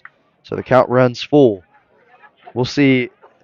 And yes, it does look like the Rose infield will still cheat in. Haith Ablatifa playing very far in on the grass. He's still creeping. Gooding will advance down the line. That one's up high for ball 4. Gooding started to creep down the line and started to go off in a sprint for just a few steps. But Haith Ablatifa was playing so far in on the grass that no throw was able to be made there to maybe possibly get Gooding over there at third. Anything to make a distraction. Now that you have them Now at the batting for the corners, Vikings. you see the shortstop's getting The deep, center fielder, number 5, second base is getting Hunter deep. Layton. They might even submit to the run. We'll see how they play the corners, but third base still looks to be creeping. First base is holding. So they look like they're okay with conceding a run unless it's a bunt down third. First pitch to Hunter Layton is fouled off to the left side. This is a dangerous spot. A left on right matchup for a guy that is typically at the top of the order, but batting ninth today. We saw a lefty on the mound to start things off for the Rampants in Parker Simo, but maybe that was the case of why Hunter Layton is batting ninth. We're not totally sure. Robertson will take a check over there at Edwards on first. It is your second leadoff guy. Anytime you turn that order over, if you have a guy in the ninth spot, And teams do have done that in the past, absolutely. where you have a guy strategically get on base. Runner goes down to second. Pitch is swung at and missed. And no throw on the advance. Lineup construction is kind of an interesting art. It really depends on your roster, how you like to play it. I'm actually not the biggest fan of the traditional lineup structure. Sometimes I like putting your best hitter at the 2. So an 0-2 count to Hunter Layton. He's got 2 runners in scoring position. Infield is way in. He fouls that one straight back. Hunter Layton with 8 RBIs this year, only 2 extra base hits, but is a good contact hitter. Will get you a base hit any day of the week. Of course, that 300 average proves that. The count will remain at 0-2, 1 away in the inning. This is a dangerous spot. The infield is playing well in, and the lineup could turn over here. That one is ripped down the first base line, but foul. Good job by Coach Spencer there, the first base coach, to get out of the way of that one. That one was smoked. Now he just received signals down from Mills here. We're looking at a contact-only approach, saying, hey, poke the ball. Get your hands up on the bat and let's poke. Here's the 0-2. That one's left up high for ball 1. And that was a really good piece of hitting by Hunter Layton to even make contact on that pitch down and in. That was a breaking ball that was located really well. Turned on it really well, even though it went foul. 1 ball and 2 strikes to Layton. That one's lifted straight up in the air out into left field. Is it going to be deep enough? We'll see. Gooding is going. We'll see if he can get the speed off. Throw is high. And the throw is way over the head of Laith Ablatifa. And Hunter Layton does his job, scoring Cam Gooding at the plate. Ryan Edwards moves up to third as well.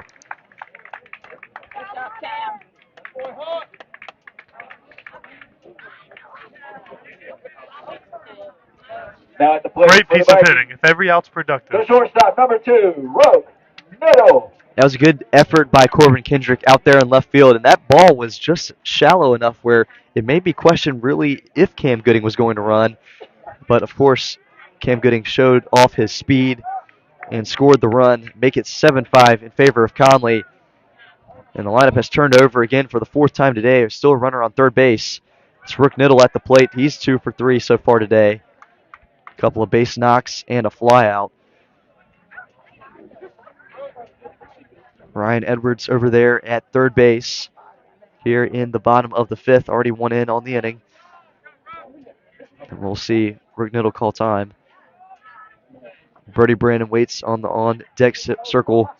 Of course, his last time up was the last inning. Had that 3-run blast out to center field.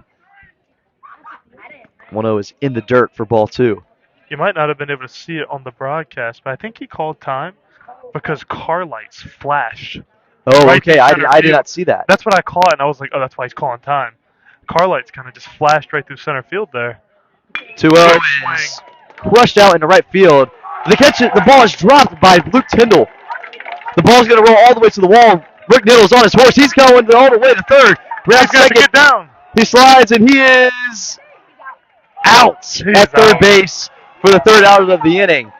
Rick Niddle tried to stretch the double off the air. The run scored. That will not be a base hit, I believe. The run still scores, and it is 8-5 in favor of Conley. We'll head to the 6th inning.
All right, here we go. Last 2 innings of regulation here from the Crossroads. The Vikings are up 8-5. Scored a pair of base runners in the bottom half of the fifth. Now batting It'll be number Luke 16, Tindall Luke leading off the Kendall. inning for the Rampants. 8-9-1 due up, and Connor Berry is still out there on the mound. Here comes Luke Tyndall with a chance of redemption after the fly ball in right field, or a line drive in right field. Well, we Ball was just drifting hard. talked about the ups and downs for him so far in this game. Had that just near home run robbery in the first inning off of Ethan Stewart. Popped off his glove and went over the wall for the 2-run blast. Then had a really good piece of hitting for a double, which scored a runner back in the fourth inning. And of course, right there, just dropped a line drive, which it seemed like that ball was kind of wobbling a little bit, maybe been a tough play to make. Nonetheless, they did record the third out of the inning after the drop, and he'll wave at that one. It'll be 1-1 strike. If anything, it's been a group of up and downs for every position group on both teams. The hitting has had up and downs. The pitching's had up and downs with control and contact. Outfield with errors. Infield with errors. 1-1 is waved at again. That breaking ball coming in at 78 miles an hour. I know we already touched on it earlier, but in a seesaw contest, how do you hit with runners in scoring position? 1-2 is waved at. That one's in the dirt. They'll say he went around. And so a strikeout swinging to start the sixth for Connor Berry. Good relief effort aside from that 3 spot in the Now top half batting of the number 1, fourth. Parker Sebo. It was a really good 1-2-3 fifth inning. We'll see if he can go 1-2-3 here in the sixth as well. It'll be Parker Simo at the plate. He's 2 for 2 with a couple of knocks. First pitch he sees, he'll wave at that one at 82. I'm not totally sure what that pitch is, Josh. I haven't asked Connor for his full arsenal. I know that he has the fastball, of course, and then that breaking ball, slider, curveball. But does he have like some kind of sinker? That one's floated out into center field. Layton will come in a few steps and record the out. Does that Well, pitch kind of look like a it sinker looked, ball? I mean, it's a little fast for a changeup. it Is it a looked like it changeup? looked like a split change, just Split, out of the okay. hand. It would Maybe make a sense if it was a splitter. He might throw a The center splitter because fielder, number 4, that's. Joyner I mean, Haddock. I know I've used them. Some high school coaches won't let you throw them, just kind of depending on philosophy. But that looked like a splitter, especially with velocity and some of the down pull that it had. It didn't have much arm side run. I'd say a splitter most likely. So here's Joyner Haddock. Lineup turns over for the fourth time for the Rampants. That one at 91 miles an hour. The adrenaline's back.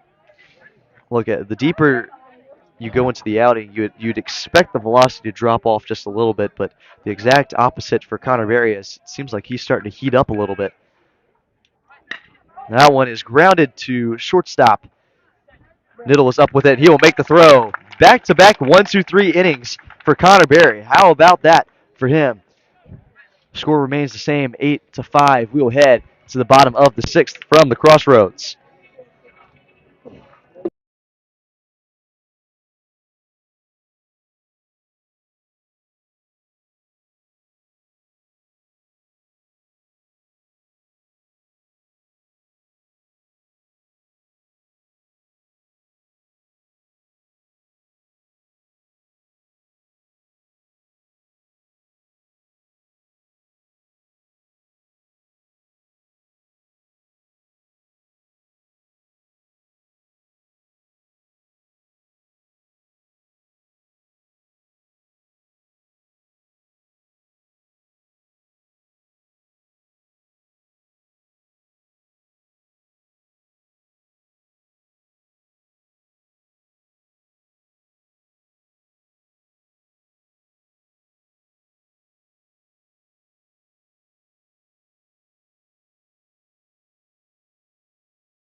Bottom half of the sixth about to get Now underway. batting for the Vikings, the designated hitter, number 23, Brody Two, Brennan. 3, and 4 due up for the Vikings in the home half of the sixth. Brody Brandon will lead things off.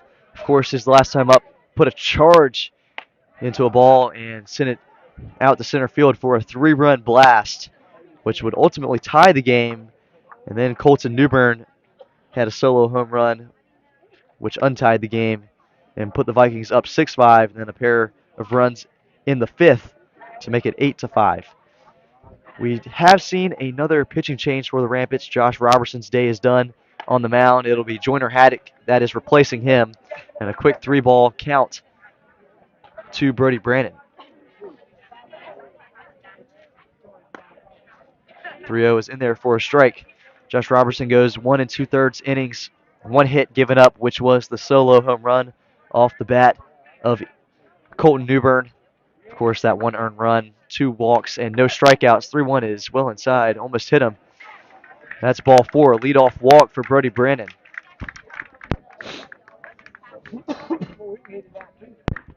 Now all of a sudden you're right back in a dangerous spot. Ethan Now Stewart up batting, to plate, middle the of the right fielder, order. number 9, You Ethan might even get Stewart. grand slam proof here if you can get out of it.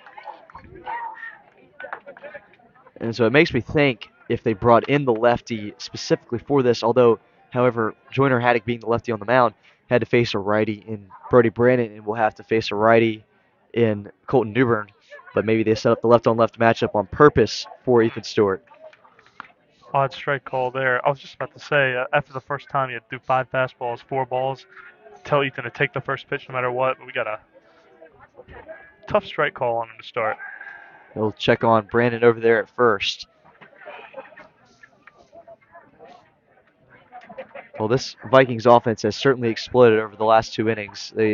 If you want to call it the announcer's jinx, you can, as they were struggling through those first couple innings of play. Only the home run off the bat of Ethan Stewart was really all of the offense, all the way until the 4th inning, where the Vikes struck for 4 runs. Also, not to mention, they have left 0 runners on base the last 2 innings. Sorry, that was in the 3rd and the 4th. I didn't write that down on my score sheet. I probably should have. And I won't even put the announcer curse on it. It's been home runs. I will give it all credit to the bats.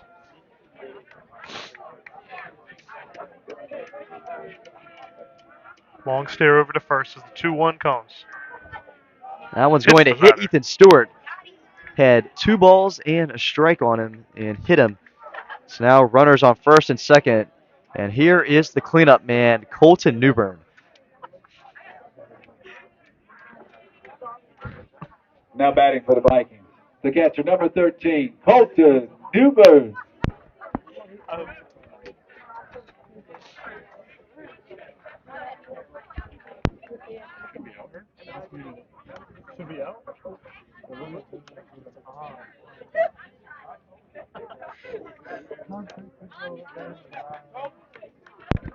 So still no outs in the inning.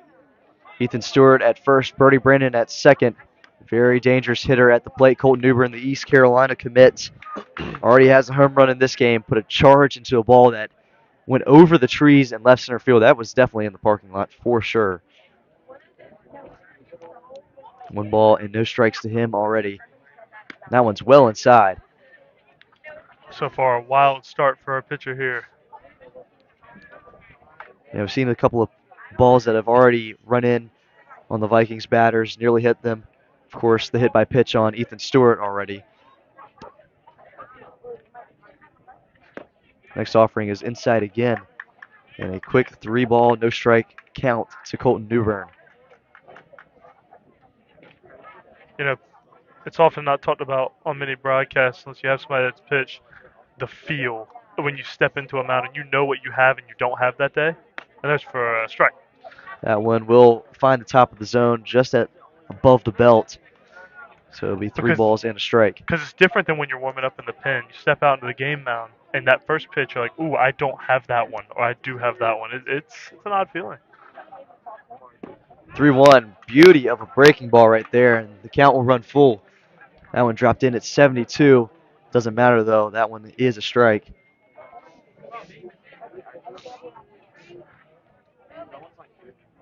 Here's the payoff to Newbern. He'll leave that one upstairs, and the bases are now loaded.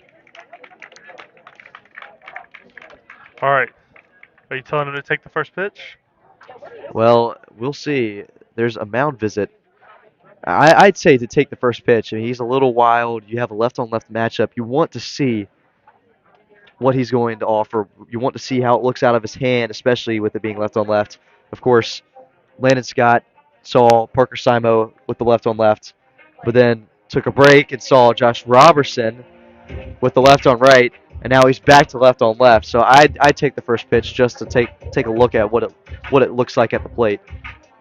Especially when all your base runners are out of the credit of walks. And just the extended counts he's had. And he's been wild on both directions of it, on both sides of it. So I would put up the finger for the first one. Now batting for the Vikings, the third baseman, number 15, Landon Scott. Landon Scott so far today is 0 for 3. Strikeout looking a pop out and a ground out. And he has bases loaded. Batting .333 this year with 6 RBIs. And he will look at that first pitch for a strike. That's what we just talked about. You want to maybe look at the first pitch, just get a feel for it. He had halfway stepped out of the box. 0-1 is chopped on the ground to short. This is going to be a tough play for Hastings. He'll make the flip to second. And the throw will not be able to reach the bag in enough time at first. So Landon Scott is safe at first, but scores the runner as Brody Brandon comes home. That was a lot closer of a play than I thought. I thought that the ball was just chopped softly where maybe it would only be resulting in one out, which it did. But a very close play at first base, even for a possible double play. Oh no, that was an elite piece of hitting work right there. You're down to 1-2 count. There's no outs. You want to capitalize early. The only thing you can't do is a punch out with force outs. So here's Hayden Willoughby. He's got runners on the corners right now. One has already come across to score here in the home half of the 6th inning. Hayden Willoughby 0 for 1 so far today. A pair of walks and a pop out. And Haddock will check on Scott over there at first.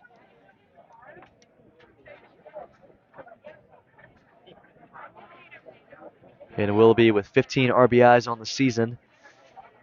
We'll see if he can make it 16 possibly. That one's in there for a strike.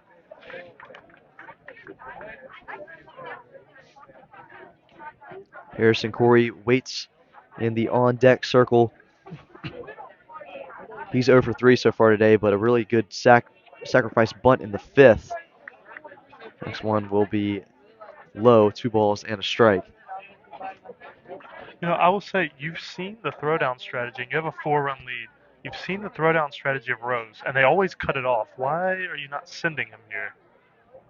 I'd send him here on the hitter's count, but that one's going to find the zone, and Landon Scott will stay at first. Well, now I have a 2-strike count. Now I don't want to send him. No, I'm not going to put in the you don't want to distract the batter at the plate, especially in this spot. I would have sent him on the last one on the hitter's count. Because you almost create your own shift because the second baseman's going to run over. 2-2. Runner will finally go. That was a bit of a weird hop. The double steal is performed. The slide and a block at the plate, but he is out.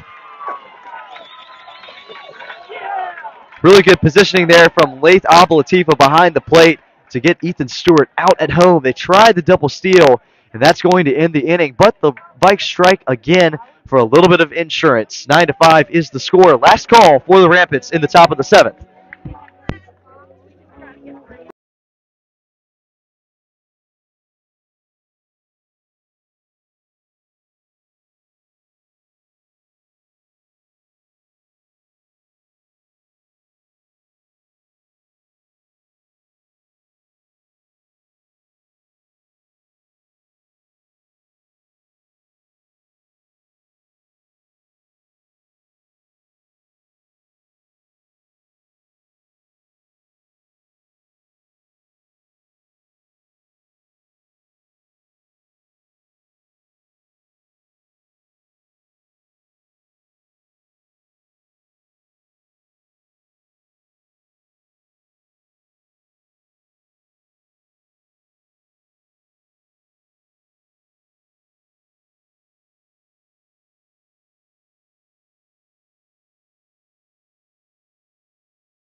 Last call for the Rampants in the top half of the 7th.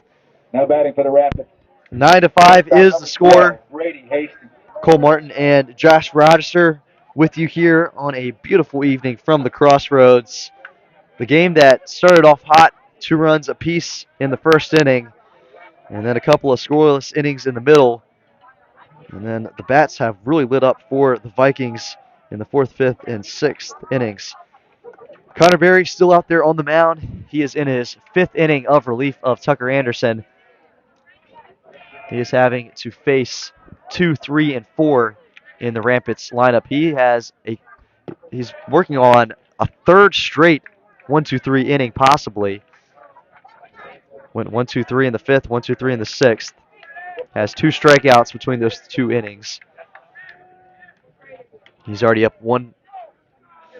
Here's 1 ball and 1 strike to Brady Hastings. That one's chopped on the ground right back up the middle, and Brooke Niddle will not be able to get to it. Looked like he got jammed on that pitch, but a good piece of hitting to put that back up the middle. Yep, 4-1 lead. Focus on the batter. You don't have Now to panic batting. about the runner. Number 3, Josh Robertson. And I can't emphasize how important that insurance run in the bottom of the 6th is, because we saw last week in the top half of the 7th, the Vikings were up 3 runs, and they gave up 3 runs in the top half of the 7th to New Bern, and they would ultimately go on to win in extra innings, of course, but still a little bit of a scare there. Well, there's a reason 3 runs is a save, because you're not Grand Slam proof. You got to get to 4. 4 is the king. 4 is the rule. Runner on first, no outs. It's Josh Robertson at the plate. 0-1 is left off the plate. 1 ball and 1 strike. He's 1 for 3 so far today. Strikeout, ground out, and a single up to this point. Of course, had that 1 2/3 innings pitched already in this game, where he gave up a couple of runs. 1-2 is fouled into, I believe that was that the Chest of the umpires? umpire, yeah. Okay, I thought it was either the mask or the chest of the umpire. I wasn't sure if it hit Colton Newbern or not. Had the chest, the thump. Did you ever have that happen to you with your time as an umpire? Oh yeah, absolutely, absolutely. They always teach you position and all that when you first get into all the umpire classes and things. As long as you can protect your hands, you're normally fine. There's nothing that's too rough, but still doesn't feel great. We'll see if he locates a little down in the zone, looking for possibly a double play here. Runner on first, no outs, 1-2. That one just misses. 2 balls and 2 strikes. Not to be a stickler about umpire hand positioning, he's got his hands over top of his legs. If there's a foul ball that shoots and breaks his knuckle, it happens all the time. You put your hands under your quads. Yes. Not over top. It's a dangerous spot. So I'm just praying he doesn't get that foul ball to the hand. 2-2 is lifted back into the netting.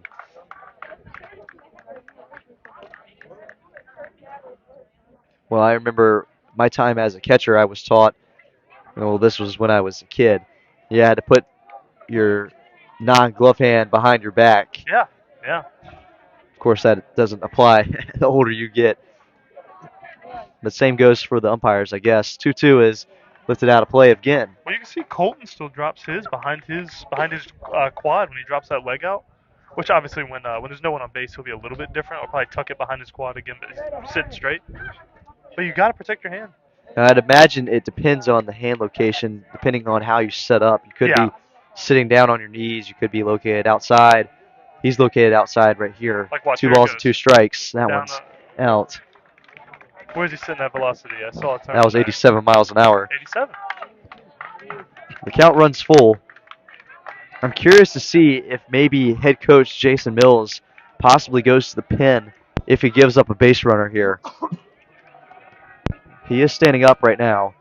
3-2 will find the outside part of the zone for strike 3. How about that from Connor Berry? Rung him up on strikes.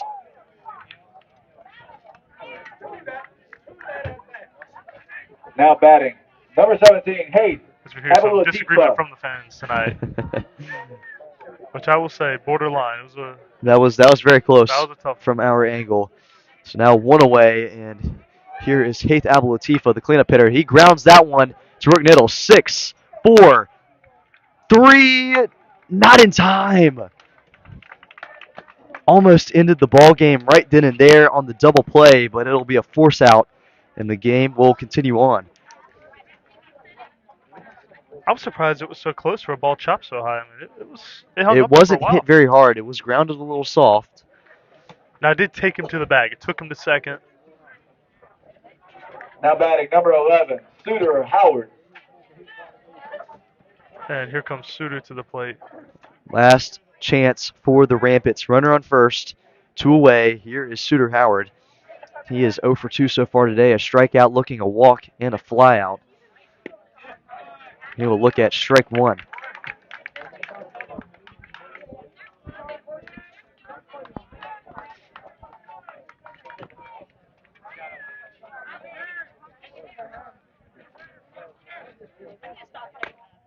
Oh, 1 just off the plate. I guess in this position you do not send the runner, especially with 2 outs. You're on the No. cusp of the ball game ending. No. Wouldn't want to end it on a throw down to second. No, the philosophy is avoiding outs, not even being aggressive. 1-1 is put out of play, foul. And the Rampants are down to their final strike.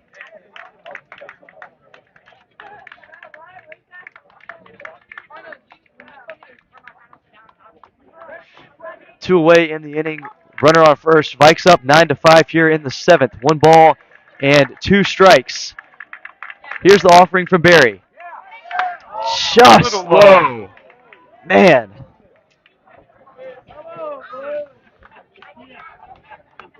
Might have needed to ABS that right there.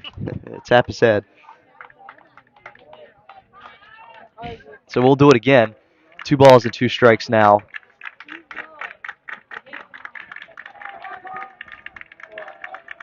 Here's the pitch. And Howard will stay alive. He'll foul that one off to the right. Clang against the shed. That fastball is still sitting at 88 miles an hour for Connor Berry in his 5th inning of work.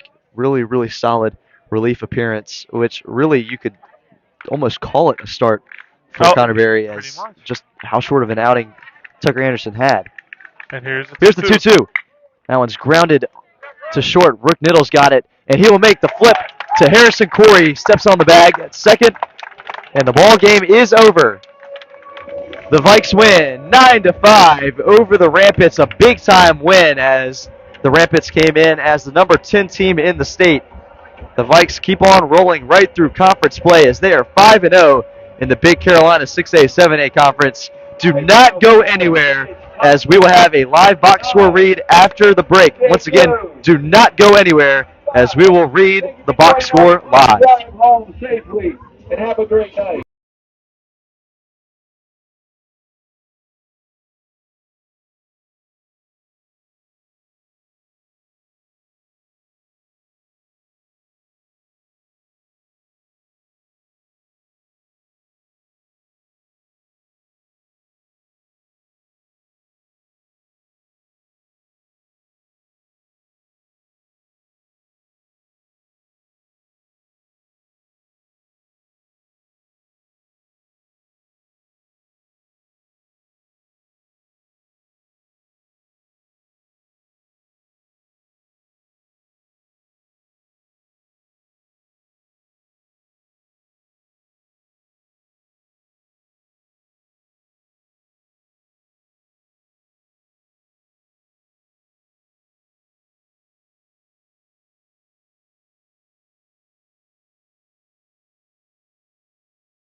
All right, guys, 9-5 is the final score here from the Crossroads. A big-time rivalry dub for the Vikings over the Rampants. We will recap it all here in just a moment, but Josh, I want to hear your final thoughts on the game. My final thoughts is that walks ended up costing the Rampants. Yeah, everyone's going to look at the big flies, but how did those runners get on base before? Just the number of walks. Now, the Rampants hit great with runners in scoring position, as it seemed all night, but just too many swings and momentum with guys on, multi-run home runs, and I think that really did that ended your box score. That's what it was. And a total of 7 walks given up by Rose pitching this evening, and so that was definitely a difference maker. But aside from that, how about 3 home runs from the Vikings here tonight off the bats of Ethan Stewart, Brody Brannon, and Colton Newbern? That 2-run blast in the first inning is what got things started for the Vikings offense. It just got over the wall as it hit the glove of Luke Tyndall out there in right field and carried over. And then, of course, in the 4th inning, how about Brody Brannon with that 3-run blast out to right center field, put a real charge into that one. That tied the game. Yes. Where at that point we thought the offense might have been going dead. We were a little worried. And then Simo hung a pitch right down the middle, and Brody Brannon punished him on that pitch. And then, of course, the pitching change was made for Josh Robertson to come onto the mound, and Colton Newbern hit an absolute moonshot to left center field for the solo blast, and that took the lead. Then the Vikings would put up 2 runs in the 5th and then a run in the 6th. So 9-5 is the final. 6 hits for the Vikings, 7 hits for the Rampants. 2 errors for Rose, only 1 for Conley, 8 left on base for the Vikes, and 5 left on base for Rose. When it comes to pitching, Tucker Anderson's day was ended short. Only 2 innings of work, 2 hits, 2 runs. Only 1 of them was earned. 2 walks and 2 strikeouts. But how about a relief appearance from Connor Berry? I mean, he was not missing the zone at all. Fantastic. Kept his pitch count down too. Was able to keep velocity the whole time and work through. It was the 1, 2, 3 innings after large innings that really changed his outing. Because he could have been stuck around 3 innings when you look at some of the different spreads that he had, but he clutched up with a couple 1, 2, 3s. Well, we saw him give up 3 runs in the top half of the 4th inning. Yes. We were wondering maybe is he going to get pulled? What's going to happen here? Is he only going to go a few innings? But then how about the response in the 5th and the 6th innings where he went 1, 2, 3 and had 2 strikeouts between those 2 innings? So a really, really good relief appearance for him, aside from that 4th inning where he gave up 3. But he goes 5 innings of work, 5 hits given up, 3 runs. All of them were earned. 1 walk and 6 strikeouts for Connor Berry, the Campbell commit on the mound. A really sound outing for him. Well, Josh, that is going to do things here from the Crossroads. What a wild game. Had its ups and downs. And round 1 belongs to the Vikings. I'm sure round 2 will be just as electrifying. That one's going to be at Guy Smith in a couple of weeks. We are working on maybe covering that game. We'll see. We'll work. We're working on it. But hey, next broadcast will be Thursday as the Vikings take on the other Vikings of White Oak. So we will be live for that game at 6:30, I believe. And then Friday, a really big matchup, a non-conference game for the Vikings as New Hanover comes to town to take on the Vikings in baseball. Well, that is going to do things from the Crossroads. 9-5 is the final. D.H. Conley over J.H. Rose. I'm Cole Martin. Alongside me tonight was Josh Rochester. Thank you all for tuning in tonight. God bless. God bless.